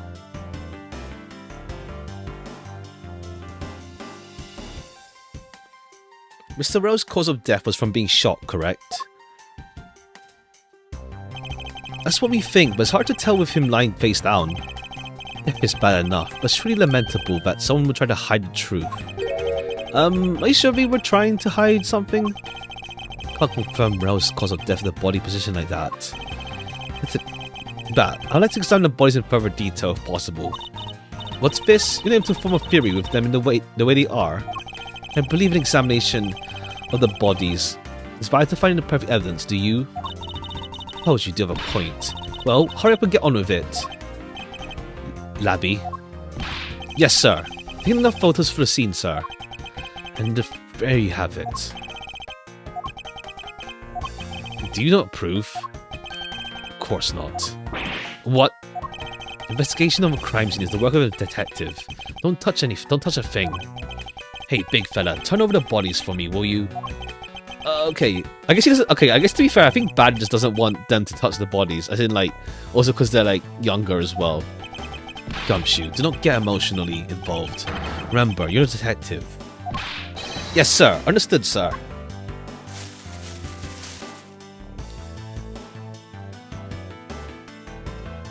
Okay, his pen is there. There's something in his breast pocket. It's a fountain pen. Nice nib. Hey, you know, I've always kept the pen so behind my ear. It's because Detective Bad is always telling me you should always write your name on everything you... Yeah, somehow you do strike me as a type. As the quite forgetful individual. There's always a knife wound in his chest here, see? I wonder if the wound matches the knife Rel is holding. Labby... Yes, sir. Verifying now, sir. Make it quick. The look of it... One could deduce the knife Rel was holding is the one that killed Faraday. Shot in the chest. It takes some guts to fire a gun into the courthouse. I mean, I've been a detective for a week now. I still haven't fired a single round yet. There aren't any burn marks on his clothes. That must mean... Wait, burn marks? A round grows hot as it's discharged from a firearm. Therefore, burn marks are usually left when it's shot point blank. Ergo, Rel must have been shot from at least a yard or two away. Okay, yes, so it's not point blank then, it makes no sense. You should do some neat stuff for your aids, pal. Apparently, the detective has as much common as your everyday marsupial. Let me just now try to understand how the two men died. First, Faraday took the gun and a knife out from today's trial evidence. Then he aimed the gun at Rel and fired. However, Rel managed to grab the knife and counter Faraday while being shot. Then the two men fell together where they stood. Yeah, nah, that guy just like tanks the whole shot. That is my theory, in any case. What a crazy way to go. Still, something about explanation doesn't seem right. I believe I now have a firmer grasp on what happened here. Anything can we deduce? Ink stain and fountain pen, that's for sure. Dog was writing something. That splotch on Faraday's hand. I wonder if it might be the ink from his fountain pen. Ooh, let's ask the lab guy. Gumshoe, I confirmed the substance on Faraday's hand is the ink from his fountain pen. I see. Good work. You know, I've always wanted to say that, even if it was just one time in my life. If Mr. Faraday wrote with his fountain pen in his left hand, I think it's fair to assume he's left-handed. Here's that Faraday's pen is very important to our case as well. If you say so, pal. Okay, yeah. That means he's the gun is in the wrong hand then, I guess. Another case of that. Maybe. Tea set and tea bags undisturbed. Okay, yeah, but it's like... Does that work? Because they're like... One is like no struggle, but one is like there is struggle. There's a very tidy pile of plastic bags on the table. And yeah, a portion of them wound up scattered on the floor as well. It's not likely that the ones on the floor were knocked over during a struggle. In which case, might there not be another explanation as to how they got there? Another reason? I believe it's possible that blood on the outside the bag is related somehow. Please put that blood away from me, sir. Gumshoe, whose blood is on this bag? Hold on, let me ask the lab guy. Alright, please hurry. Wait to get low of this, pal. It's Mr. Faraday's.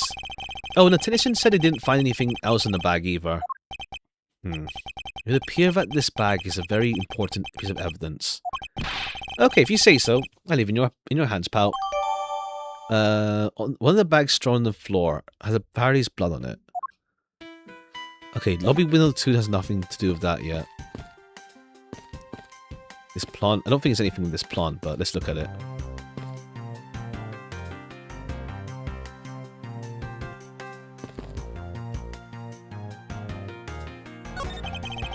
The decorative plant foliage is quite nice. I just assume to be around it.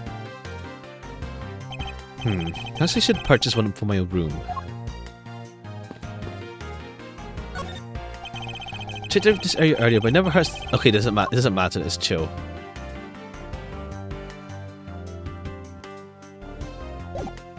I just Francesca. Ah, I see. You figured something out. It's a competition, Miles, and as such, I'd appreciate it if you didn't talk to me. As you wish. Okay, am I missing something else to inspect?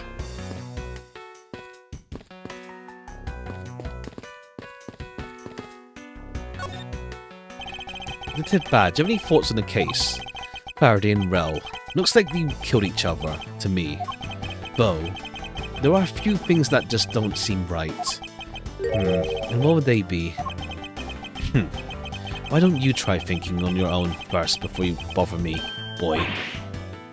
Oh, now I've been downgraded to just boy. Alright, boy. Am I missing something else to look at?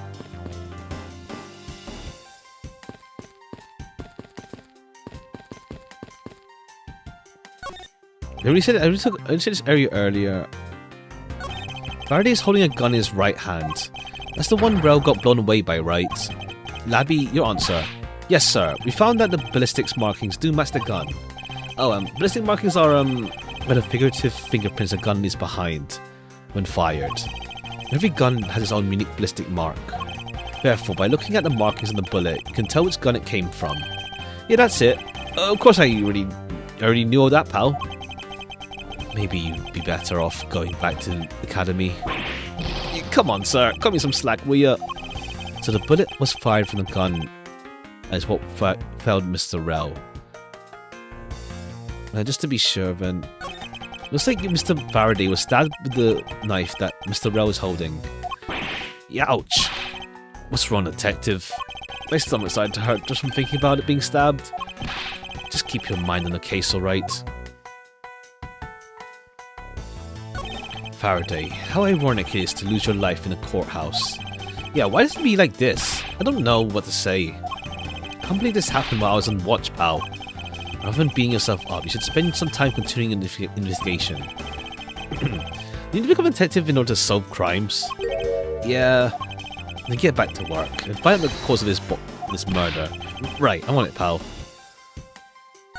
If I actually killed a Codothian embassy member. This guy wasn't exactly an angel, you know. Oh, what makes you say that? Oh, he's been hauled into the precinct several times for theft and assault, pal. Oh yeah, he's definitely a type to have committed murder or two. Oh, he did admit to killing Mr. Deadman. Hey, good point. I knew my detective intuition was telling me something. Detective intuition? Yep, do you know about it? It's a special feeling that all we don't have time for this conversation right now. Let's return to our investigation. Alright, cool. Nothing to pick up exactly here. I'm missing... I don't think I'm missing a logic thing. There's like nothing else. I'm missing something to inspect, maybe. Okay, there's something here if I step over here. Looks like this sofa's ready to be disposed of. It's so soft. I can sleep on it for 25 hours over the day on this thing. If only I could dispose of him. Am I missing something else? Because... Okay, this bag. There's some stuff in the bag, pal. Suppose this is Faraday's bag. Probably trial evidence I was supposed to collect from him. Is this evidence? I better not touch it. I even leave prints on it. Do you not pay attention to anything you do?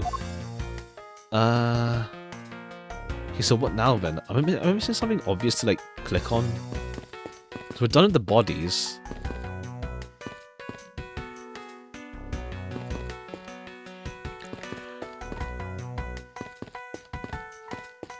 I'm missing something. The TV, I guess.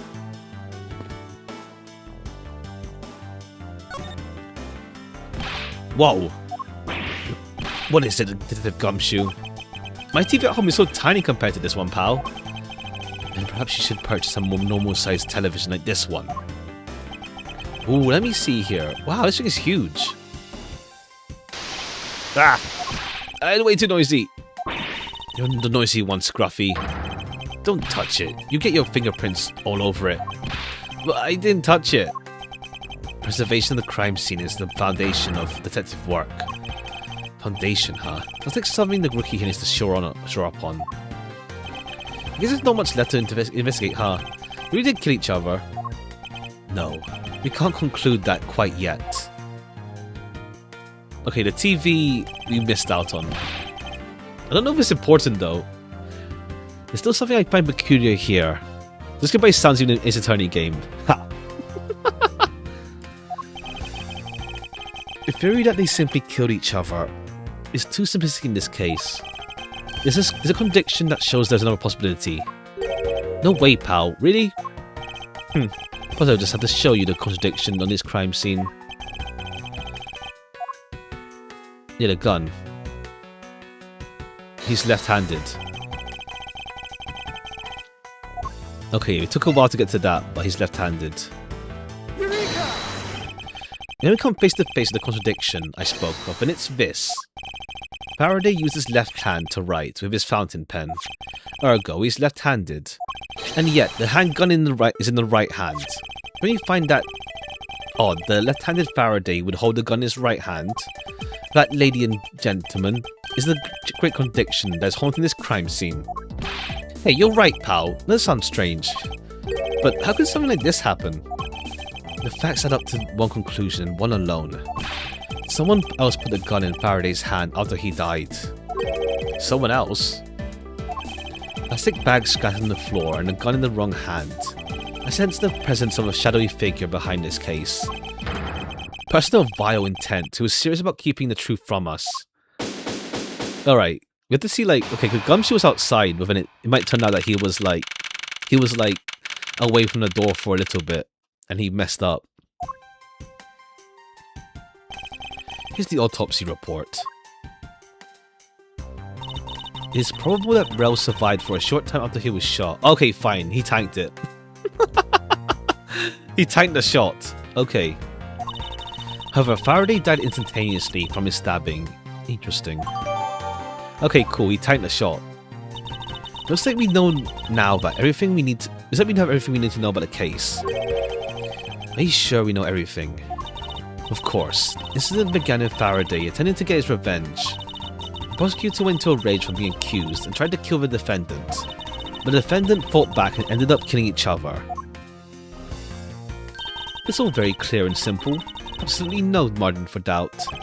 Do you really believe that to be the truth? Ha! Are you saying that because I figured out the truth before you? That you don't want to believe that's true? It's alright. If you disagree with my argument, then prove me wrong. Well, if there is any contradiction to be found, that is. Alright, don't worry, I will. Alright, cool. What happened? Faraday's death was instantaneous, while Rel survived for a short time. From this, it's obvious that Faraday died after he shot Rel. Wait, let me just check let me just check the order. No, but then Faraday's on top of Rel. so that it makes no sense. And Rel, while on the brink of death, stole Faraday's knife and stabbed him. Was it the facts of the case? Faraday's death was instantaneous, therefore he must have attacked first. Proving the logic to be false is probably the fastest way to prove that she's wrong. Next, I should first look for any holes in her theory. Alright, yeah, because it makes no sense with how their bodies are ordered. Faraday's death was instantaneous, while Rel's was survived for a short time. Faraday died after he shot Rel. Hold it! Faraday shot Rel before he died. Do you have any basis for that statement? You foolishness has no end, does it? Now I hate to repeat myself, however. Faraday died instantaneously. That's all the basis I need. Alright, so if Faraday died instantaneously, then we must have attacked Rel before being stabbed. You're finally getting to catch on, I see. And Rel, while on the brink of death, stole Faraday's knife and stabbed him. Those are the facts of this case. Hold it! So you believe that the dying Mr. Rel stole the knife from Faraday. Rel became desperate, as he did not want to die. Human beings can do amazing things when they're put to the test. So the two men struggled, and in the end, Rel was able to grab the knife and stab Faraday. The messy condition of the room is testament to their struggle. Yes, my logic is perfectly sound. Can you really say that it's perfectly sound? What are you insinuating? Nothing. However, I can't let you say we said slide without any further inquiry. One must be clear and precise. So if you could please append that statement to your testimony. Fine. They struggled and Rel used the loss of his strength to counterattack Faraday.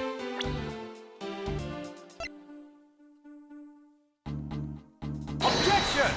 But the body... Okay, I guess I have to press that first. We're getting too far ahead. Exactly. There. We have to press that first. Yeah, we have to press that first. Hold it! About this statement, Mr. Rel used all of his remaining strength to take the knife and defend himself. One could easily say that they had a violent struggle.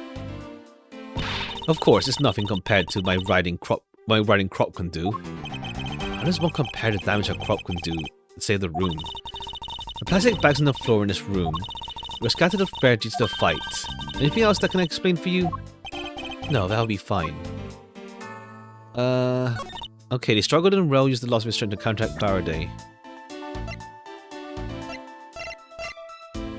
Okay, Gumshoe didn't hear anything. Objection! Okay, we're getting ahead of ourselves with the body order. If the two men were fighting, their struggle would have been surely caused quite a bit of noise. However, Gumshoe testified he heard absolutely nothing. Ha! You place too much faith in that detective's testimony, you know? But for the sake of argument, let's say there wasn't a fight. Now then, did Mr. Rel get his hands on a knife? Faraday's bag was sitting right here in the lobby number 2. It's not hard to imagine that perhaps Rel saw a chance and took it out at some point. So, what you're saying is this. Rel took a chance when he saw the opportunity and took the knife up from the bag. And then Mr. Faraday shot Rel after being stabbed. Isn't there something strange in Francesca's statement just now? Rel took a chance when he saw the opportunity and took the knife from the bag and... Okay, no, because it makes no sense. Like, he'd have been bleeding... He would have, like, been bleeding already. Wait, something doesn't add up. Oh, really? It's simply not possible for Faraday to have shot Rel after being stabbed. Yeah, because he died instantaneously. Yeah, what? Because he died instantly. Like, this was... We literally said that. Died of gun wound to a chest. There's no gunpowder. Faraday died instantly. Yeah. It's like... Yeah. Take that! Francesca got, like, contradicts herself. According to the coroner's report, Faraday died instantaneously, meaning that he died immediately upon being stabbed by the knife. Ergo, he could have not possibly fired the gun after that. Ooh, you got me. But of course. One sec.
Alright. If you suppose that Rel attacked first, then Faraday, who died instantaneously, would have been able to kill Rel. Therefore, Rel must have stabbed Faraday after he was shot, and they both died. That's the only explanation that makes logical sense. If you suppose that Rel attacked first, Faraday, who died instantaneously, would have been able to kill Rel. Rel must have stabbed first after he was shot, then they both died. Okay. Leading your own opponent's idea, not to prove your own theory. I see, you've been studying, Francisca. I just wanted to explain it to you as simply as possible, before you foolishly propose a foolish theory that only a foolish fool like you could. How naive of you to believe that only your opinions are valid, and still expect to discover the truth that the crime scene offers you. Francisca, you've still got a ways to go. What are you talking about? Are you saying there's a flaw in my logic? Faraday died instantly, and the fact that he did is what gives rise to condition in this scene. Okay. The body's falling. Okay, now we get to that part. Let me get this straight. What you're arguing is this. Faraday took the gun from his evidence bag and shot Rel. Then the wounded Rel found an opportunity to take the knife and strike back. Upon being stabbed, Faraday died on the spot, and Rel died afterwards. If that's the case, then how do you explain this? If you look at the order the bodies are piled. No. Okay, yeah, cool. We went too far ahead of thinking about that. Mr. Faraday's body is lying on top of Rel's. Therefore, Rel died before Faraday. Impossible. I agree that it seems strange no matter what angle you approach it from. Which means that the real mystery behind this crime scene is what we must solve is... No, not so fast, Mouse Edgeworth. What now? I simply think you ought to think a bit more outside the box. And that is even clearer now that the incident started with Mr. Faraday's Mr. Faraday's murderous intent. You sure bounce back quick. Explanation won't be enough for this time. I'm going to take some decisive evidence to prove her wrong. It was just a chance that Faraday's body fell on top of Rel's. The bodies were fell into a pile. In case they attacked each other at the same time. It doesn't matter in the slightest they fell in opposite order. I just know that Francisca's explanation isn't absolutely correct. I'm going to hone her logic. Once I do, I can then present evidence that proves... Okay, yeah, it's not point blank. So, like, it can't be at the same time. It's just a chance that the Faraday's body fell on top of Mr. Rel's. Into a pile... it's just a chance. They attacked each other at the same time. Okay, I think it's just to mention point blank, otherwise it's not obvious. What do you mean they attacked each other at the same time? Faraday had the two different weapons in his hands.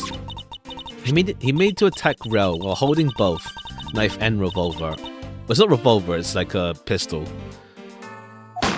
After Faraday fired the gun, Rel grabbed the knife as he was falling and stabbed Faraday. That is how Rel wound up on the bottom with Mr. Faraday on top. At close range, that is more than possible.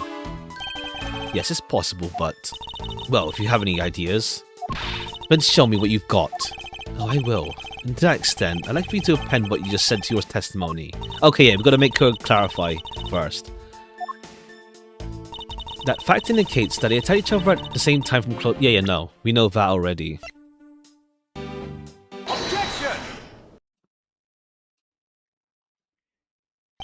So you believe they killed each other at close range? Sorry, but that's impossible. Just as it's written in the crime scene notes. The firing of the handgun did not leave gunpowder burn on Rel's clothes. Therefore, Rel and the gun must have been separated by a distance of at least 2 or 3 yards. Ah!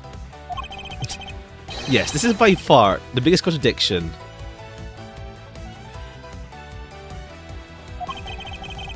The two bodies are piled on each other, the gun was fired from a distance. And with there being no chance that Rel moved that far from being shot. That leaves only one possible explanation. What completely foolish line of thought from a thoroughly foolish fool? If I'm not right, then who was it that made the first move that intended to kill her? Who? The person who attacked first with murders, that would be neither man. Here in this room, contradictions appear no matter what man we claim attacked first. Thus, there can be one explanation. There was a third person here. It was that third person who killed both Faraday and Rel, and set their bodies up to make it look like a doubled murder. That third person is the real culprit. Miss Mouse Edgeworth, there's just one thing you're missing. One sec.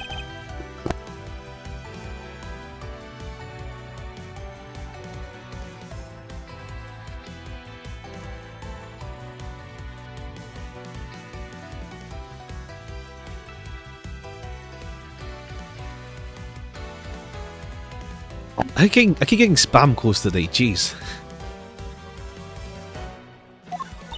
Exactly. Everything you set up until now is nothing but a story played out in your head. However, this is where the real test begins.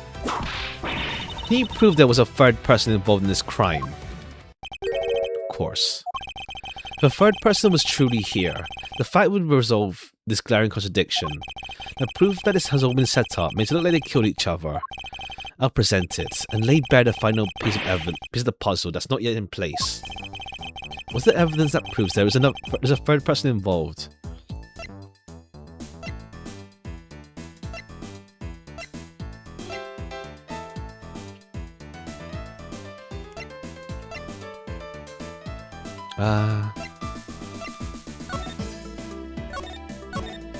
Oh, the blood is like far away from him. Take that!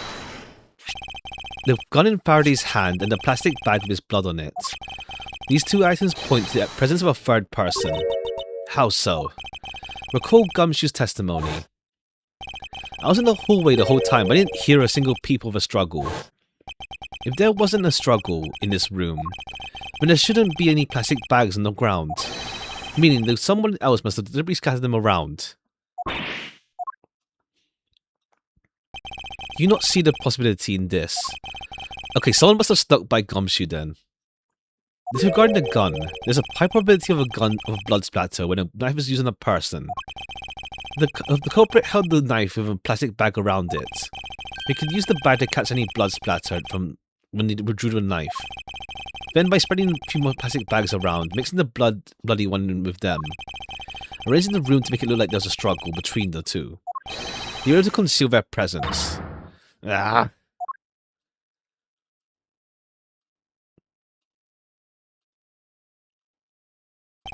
Looks like we've still got a long way to go in this investigation. Yes. Objection! Alright, now we got you. Okay, yeah, Judge walking around is so funny. We're like so used to not seeing him, his body, or his legs. The heck's up with you, pal? Mr. Bad, I advise you to place Gumshoe under arrest. What? What's the meaning of this? Ah, let's say you're not man enough to discipline your own subordinates. Don't you dare. The detective claims he was there, standing in front of the door the entire time. I have on good authority, it was all a giant lie. Miss Yu, I ask that you please explain the statement. I'll let his honour explain it himself. I saw my own eyes, I tell you. During recess, there was a period of time when there was no one in the hallway. What? See, Mr. Bad? I ask you, why the detective who was supposedly doing his job the whole time want to fabricate as a lie? Gumshoe, did you kill Faraday? No, of course not, sir. It would appear that the one who set up this cold crime scene is the detective. This is basically renders the testimony a complete lie and wholly invalid. It looks like your perfect logic has been tumbling down, Miles. I was in the hallway the whole time, but I didn't hear a single peep. Was that statement really a lie? Detective Gumshoe, you're now a suspect in the murder of 2 men. Now spit out the truth or so help me. I haven't lied to anyone, sir. Honest. I really was there. I was in the hallway the whole time. Hold it! Detective Bad, I ask that you please do not act without my permission. After all, I am the one that's heading the investigation, am I not? Don't talk like you know what's going on, boy. All I want is for the investigation to run perfectly. Perfection is only the wish of a disciple von Karma, after all. Therefore, before you take Gumshoe into custody, I'd like to set up the record straight on something. And what's that? What should I ask Gumshoe about? Stay in the hallway. I take it that no one else was in the hallway at any time, correct? Huh? Of course not, pal. You're being awfully defensive. Might you be hiding something from me? Watch your mouth, pal. You can't go around saying stuff like that about me without any evidence. Of course you're right. I know this at this point. Mouse Edgeworth, how can you be losing a battle of whiskey with this detective? You're a disgrace. Maybe I should ask about something else. What should I ask Gumshoe? Why I wasn't there? Gumshoe, why were you missing from the hallway for a span of time? Look, pal, like I said, I was there the whole time, okay? There is a testimony against you, that. Edgeworth, why are you wasting time with a completely worthless question? Only concrete reason as to why he was absent is he was committing the crime. Anyone who says otherwise is a fool. Okay, motive. I suppose the one thing I'd like to clarify is Detective Gumshoe's motive for committing this crime. Motive, huh? Gumshoe, you got a grudge against Faraday or something? No, sir. Not me. Not a single bad thing about Mr. Faraday, sir. Is that a fact? Objection! You really have a problem with lying, don't you, Detective Gumshoe? I'm telling you, I am not lying. The more natural you act, the more suspicious you become, you know. If you want motive, Edgeworth, I have one for you right here. Could you please share it with us? However, be forewarned, I won't hesitate to object to flights of fancy. Because all I'm interested in is the perfect explanation. You're serious, aren't you? Fine. You amuse me, so I'll humour you with a little courtroom practice. Gumshoe's motive. It was about a week ago. I saw the detective get chewed out by livid Faraday in front of the precinct. He stood there pale as Faraday yelled, "Salary cut for you, you nitwit." Okay, cool. He just gets salary. He doesn't get rated at all. A brand new detective suddenly getting salary cut. That's reason enough for a grudge. Well, how's that for perfect explanation? You totally misunderstand me, pal. No matter how mad I get, I could never hold a grudge. Quiet. We can't trust anything you say. Sir. Nothing wrong with the motives she proposed, per se. But there are some gaps in her logic that need to be filled. Use perfect explanation. May not be so perfect after all. Alright, motive. About a week ago, I saw the detective get chewed out by livid Faraday in front of the precinct. Stood there super pale as Faraday yelled, "Salary cut for you, you nitwit." Brand new detective suddenly getting his salary cut. Reason for a grudge. How's that for perfect explanation? Alright, I guess we have to ask for an explanation from Gumshoe what the hell happened. You just stood there watching this unfold in front of you. Yeah, I have to say it was really enjoyable too. But that's why when I saw Gumshoe earlier, I need to steer clear of him. No way. I thought it was because I had something stuck on my face. How about you do? Huh? Oh, I got this. What did I got stuck on my face? Let's start with your eyes, nose, mouth. Oh, and those ridiculous eyebrows. Damn, he gets no rating, damn. Huh? Oh man, messing with your head is just too much fun. Miss Yu, if you don't mind, I'd like to return to your testimony now. Sure, why not? Brand new detective... Okay, so what happened, Gumshoe? Can't new detective salary right off the bat like that. I'm not really familiar with the way you guys relate, but is that really a common practice?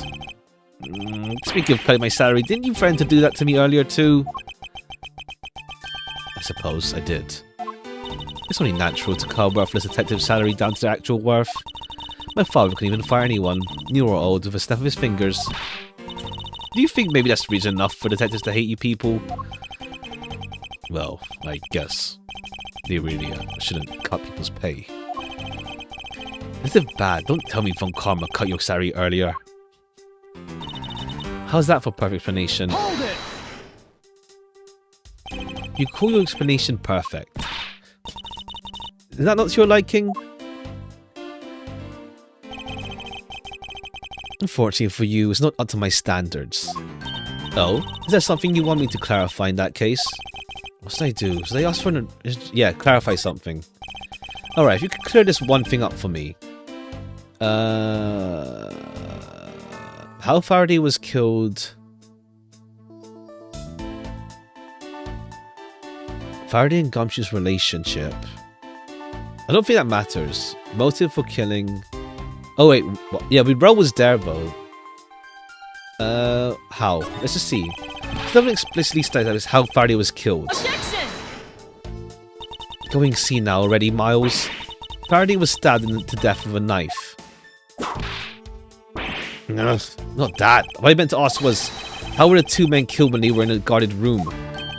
I'm going to find that out very soon from Gumshoe at his interrogation, boy. Okay, fine, not this. Yeah, you're right, Mr. Edgeworth. Poor baby. Tell you what, I'll let you have another go. How's that? Alright. Motive for Rel, but he's... Okay, relationship then. Like, well, of course he'd kill Rel if he's witness. I asked the detective directly, what was your relationship to Mr. Faraday? Faraday was in charge of training rookie detectives to testify in trials. I met him on the very first day I entered Criminal Affairs Department, pal. I know that Faraday was so involved. Faraday, he may look like an easygoing guy, but he's actually a bit of a nut to strict discipline and manners. Guys like Gumshoe tended to rub him the wrong way. Fair, now you know how Detective and Faraday related. Happy now? No, wait. You said you only had one thing to ask, right? Allow me to ask one more thing. Alright, I mean, I guess it's like, fine. Explain Rel then, but like, it just feels more like it's like, yeah, why'd he kill him? But like, yeah, because he's there.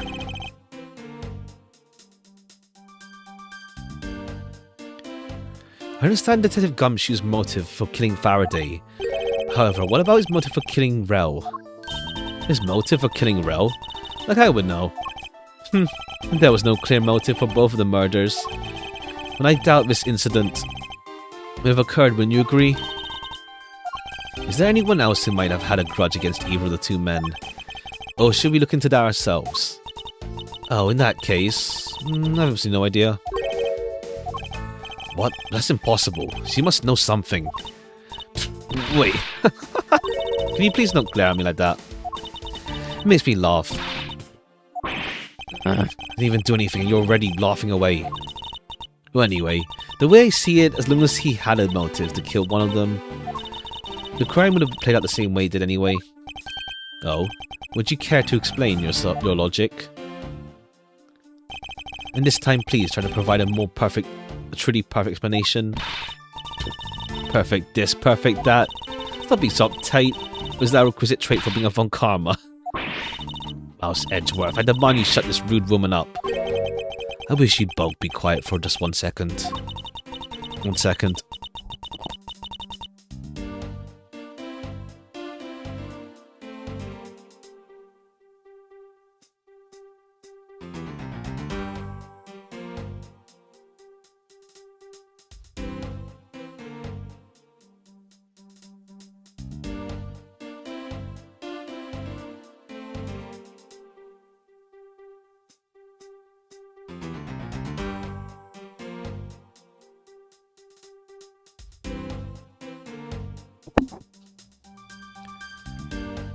Alright.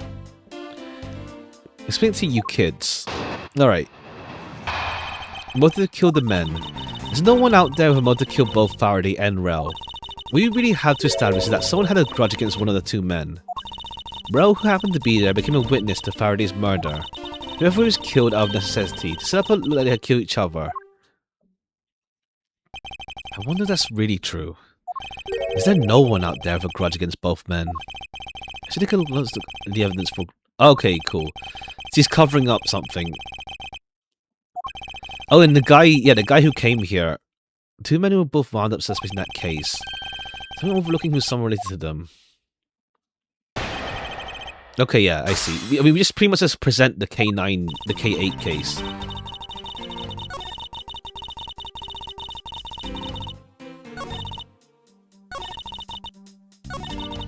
Hold it!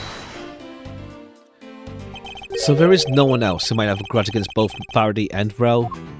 I suppose no one is a bit of a stretch. I'm pretty sure no one like that was here in the courthouse today. He's lying for her teeth. We saw someone like that earlier. Besides, you don't need to prove that it could have a grudge against both. Okay, easy. This one's pretty clear cut. Where is it? Here. That's my badge. Objection!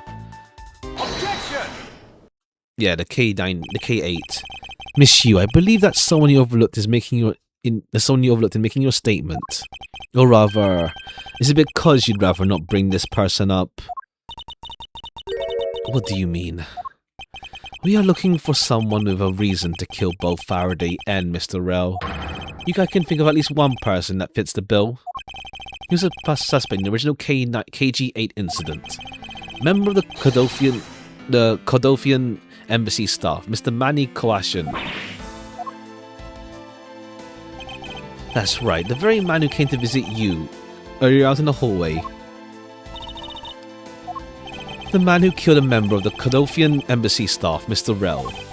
And the man who led the prosecutor of the KG8 incident, who was the lead, rather, Mr. Faraday. Are you telling me that Mr. Koashin had no reason to kill all of the men? Well, I suppose he might have a reason or two. You covered for me, pal. Maybe you're not such a bad guy after all. Don't get ahead of yourself. You're still a suspect, make no mistake about that. The perfect evidence, the perfect testimony, these are the only things I wish to hold. But I didn't do it. You will stay under my authority and go investigate Manny Koashin for me. And remember, I will not be very forgiving should any of this leak out. You want to investigate Koashin? Koshin? I don't know how to say his name. Kochin? Kochin, maybe. Maybe it's Kochin. Manny Kochin. You'll just be wasting your time. And why is that? Kochin was up in the viewing gallery, watching the trial, or so I was told. Every cop in this place has been keeping an eye on him since he arrived. But the only real suspect we have is still Gumshoe. I suppose so. No way, come on, Detective Bad. You gotta believe me, sir. I really was in that hallway the whole time, sir. I never took a single step into this room, sir. Okay, then are you saying there was someone else who passed through the hallway? No, there was no one else, sir. Then why should I believe you didn't do it? There's one incredibly foolish detective, standing right in front of a crime scene all by himself. Is it as good as a confession of guilt? I have to admit, it's a bit strange. Most criminals will fabricate a sort of lie to escape their crimes. And if that detective really wanted to prove that he is innocent, you'd think he would at least at the very least offer up I spaced out while on duty or something. Come on, Gumshoe, time for interrogation. Detective Bad.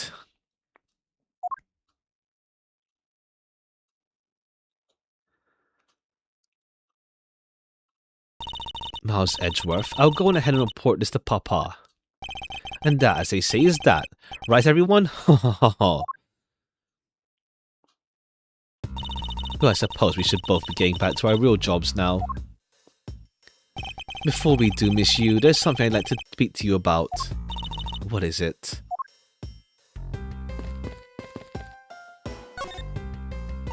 So, what do you want to ask me about? The current case of the murdered Kodofian embassy staff member. I've heard that people have begun calling it the KG8 second KG8 incident. Only among you law enforcement types. And what about it? I'd like for you to tell me everything you know about the original KG8. I'm afraid I can't help you. I don't know anything about the animals reported in the papers. No, I believe you know much more, since you are directly tied to the KG8 incident. I'd appreciate if you could stop the false accusations. Besides, Baseless outbursts are useless both inside and outside the courtroom, don't you know? I do. Well, I do know, but I do have a leg to stand on here. Think you can stop making that ultra-serious face in front of me? You could please stop laughing for just 1 second.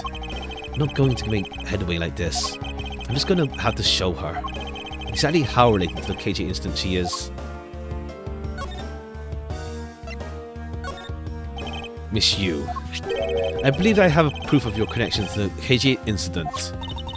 The file is your proof? Very well then. Why don't you tell me exactly how I'm related to the KG incident? Yeah, because it says it's her sister. Ceci Yu, the victim. It's like, it's your last name, dog. Your connection to the KG incident is through the victim. The victim's name is Ceci Yu. You will note that she has the same last name as you. Can you really still tell me with a straight face that you are not related to this case?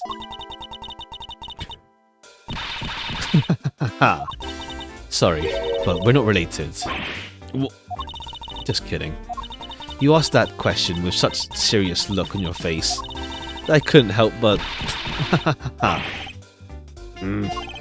Miss Yu, may I ask you that you please tell me the truth?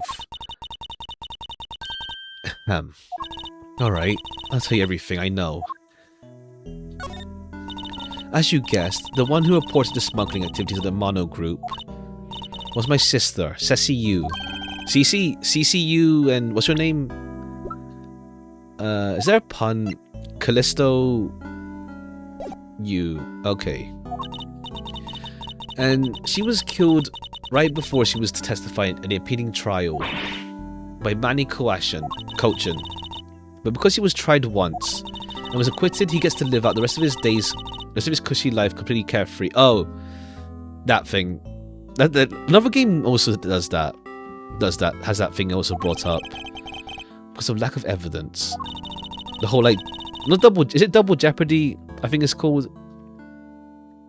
No, I heard the evidence to convict him did exist. What? I heard it from Mr. Faraday himself after Kochin's trial was over. A man in black made off the most important piece of evidence. And the evidence has been tampered with? Isn't it just like a criminal to do something like that? A smuggling ring being run out the Amano group by one of its secretaries. They bailed Kochin out. Turns out they were in league with each other after all along. How big was the smuggling ring? Was it a large operation? I don't really know. Which is why I wanted to become the lead of defense on this case that people are calling the second KG8. I haven't learned anything new at all. Probably expecting too much, I know. You mean, you think the case has nothing to do with the smuggling ring? I don't know what to think. Why did Kochin even want to talk to you earlier? Actually, he came to watch the trial. Apparently he only found out that I was the defense lawyer on this case after he arrived. He figured he should say hi and one other thing. They'll say you couldn't resolve anything this time either. Too bad. Okay, he just comes out and just acts smug. Like, damn. What was that supposed to mean? Oh boy, stop it with that scary face already. I'm fine, really. I give him a good slap across the face. The way she talks about slapping him as she laughs away is kind of creepy. It's just as Bad said. He's not related to the double murder. I asked around and the people in the gallery claimed that he was in the seat the entire time. Talk about cruel fate. Well, this is about all I know. Sorry. Guess I wasn't much help, huh? That's not true. I'm sorry I made you recall such a painful time in your life. Edgeworth, you really are too serious for your own good. You need to learn to relax. We wouldn't want you to die of stress, would we? Thank you for the advice, but no need to worry. I work in my own way. I keep getting spam calls, jeez. hell's going on today? And I'll catch this criminal in my own way as well. You'll see. Like, what the hell is this? Hold on. Listen.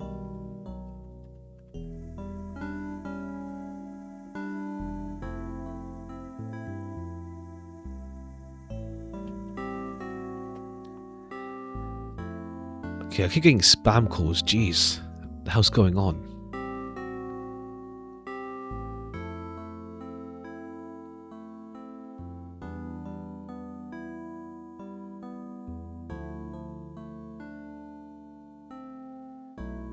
Alright. Hahaha. Look at you with your game face on, ready to go. I'm making no such face. Did you know laughter's the best medicine, Edgeworth? Okay, yeah. Don't get tired of making such a serious face. Don't you get tired of making serious all the time? Okay, is this cope for her?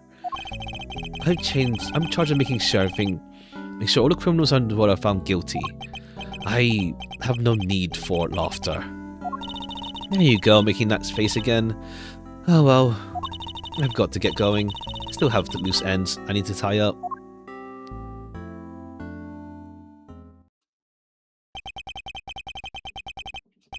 The KG8 incident and this murder investigation. It's my belief that these two cases are related to each other somehow. Plus that detective, Gumshoe. It's obvious he's lying, even though the lie is hurting his chances. Clearly the case is far from over, but whether or not the detective is the murderer can only be determined once I've completed my perfect investigation. Mr. Von Karma, I swear to uphold your honourable name, or my name isn't Miles Edgeworth. Alright, to be continued. Alright, let's save... what's it called? Let's save here. I think we'll continue though next week, I think. We'll continue next week. Got something to do in a bit. And plus we're gonna start early tomorrow. We've had like 2 streams where we started early. So yeah, we're gonna start early tomorrow. I think we'll leave it off here right on this part. I don't know like how long each segment will be, but I think it works out. It's alright. We'll continue this next week as well for sure. Let me just change the title for the stream. Where is it? Here. Oops. Not title, but just add that this case 4 as well. There we go. We'll continue this next week as well. I think this is a decent stopping point for now. I got something to do in a bit as well. So it works out.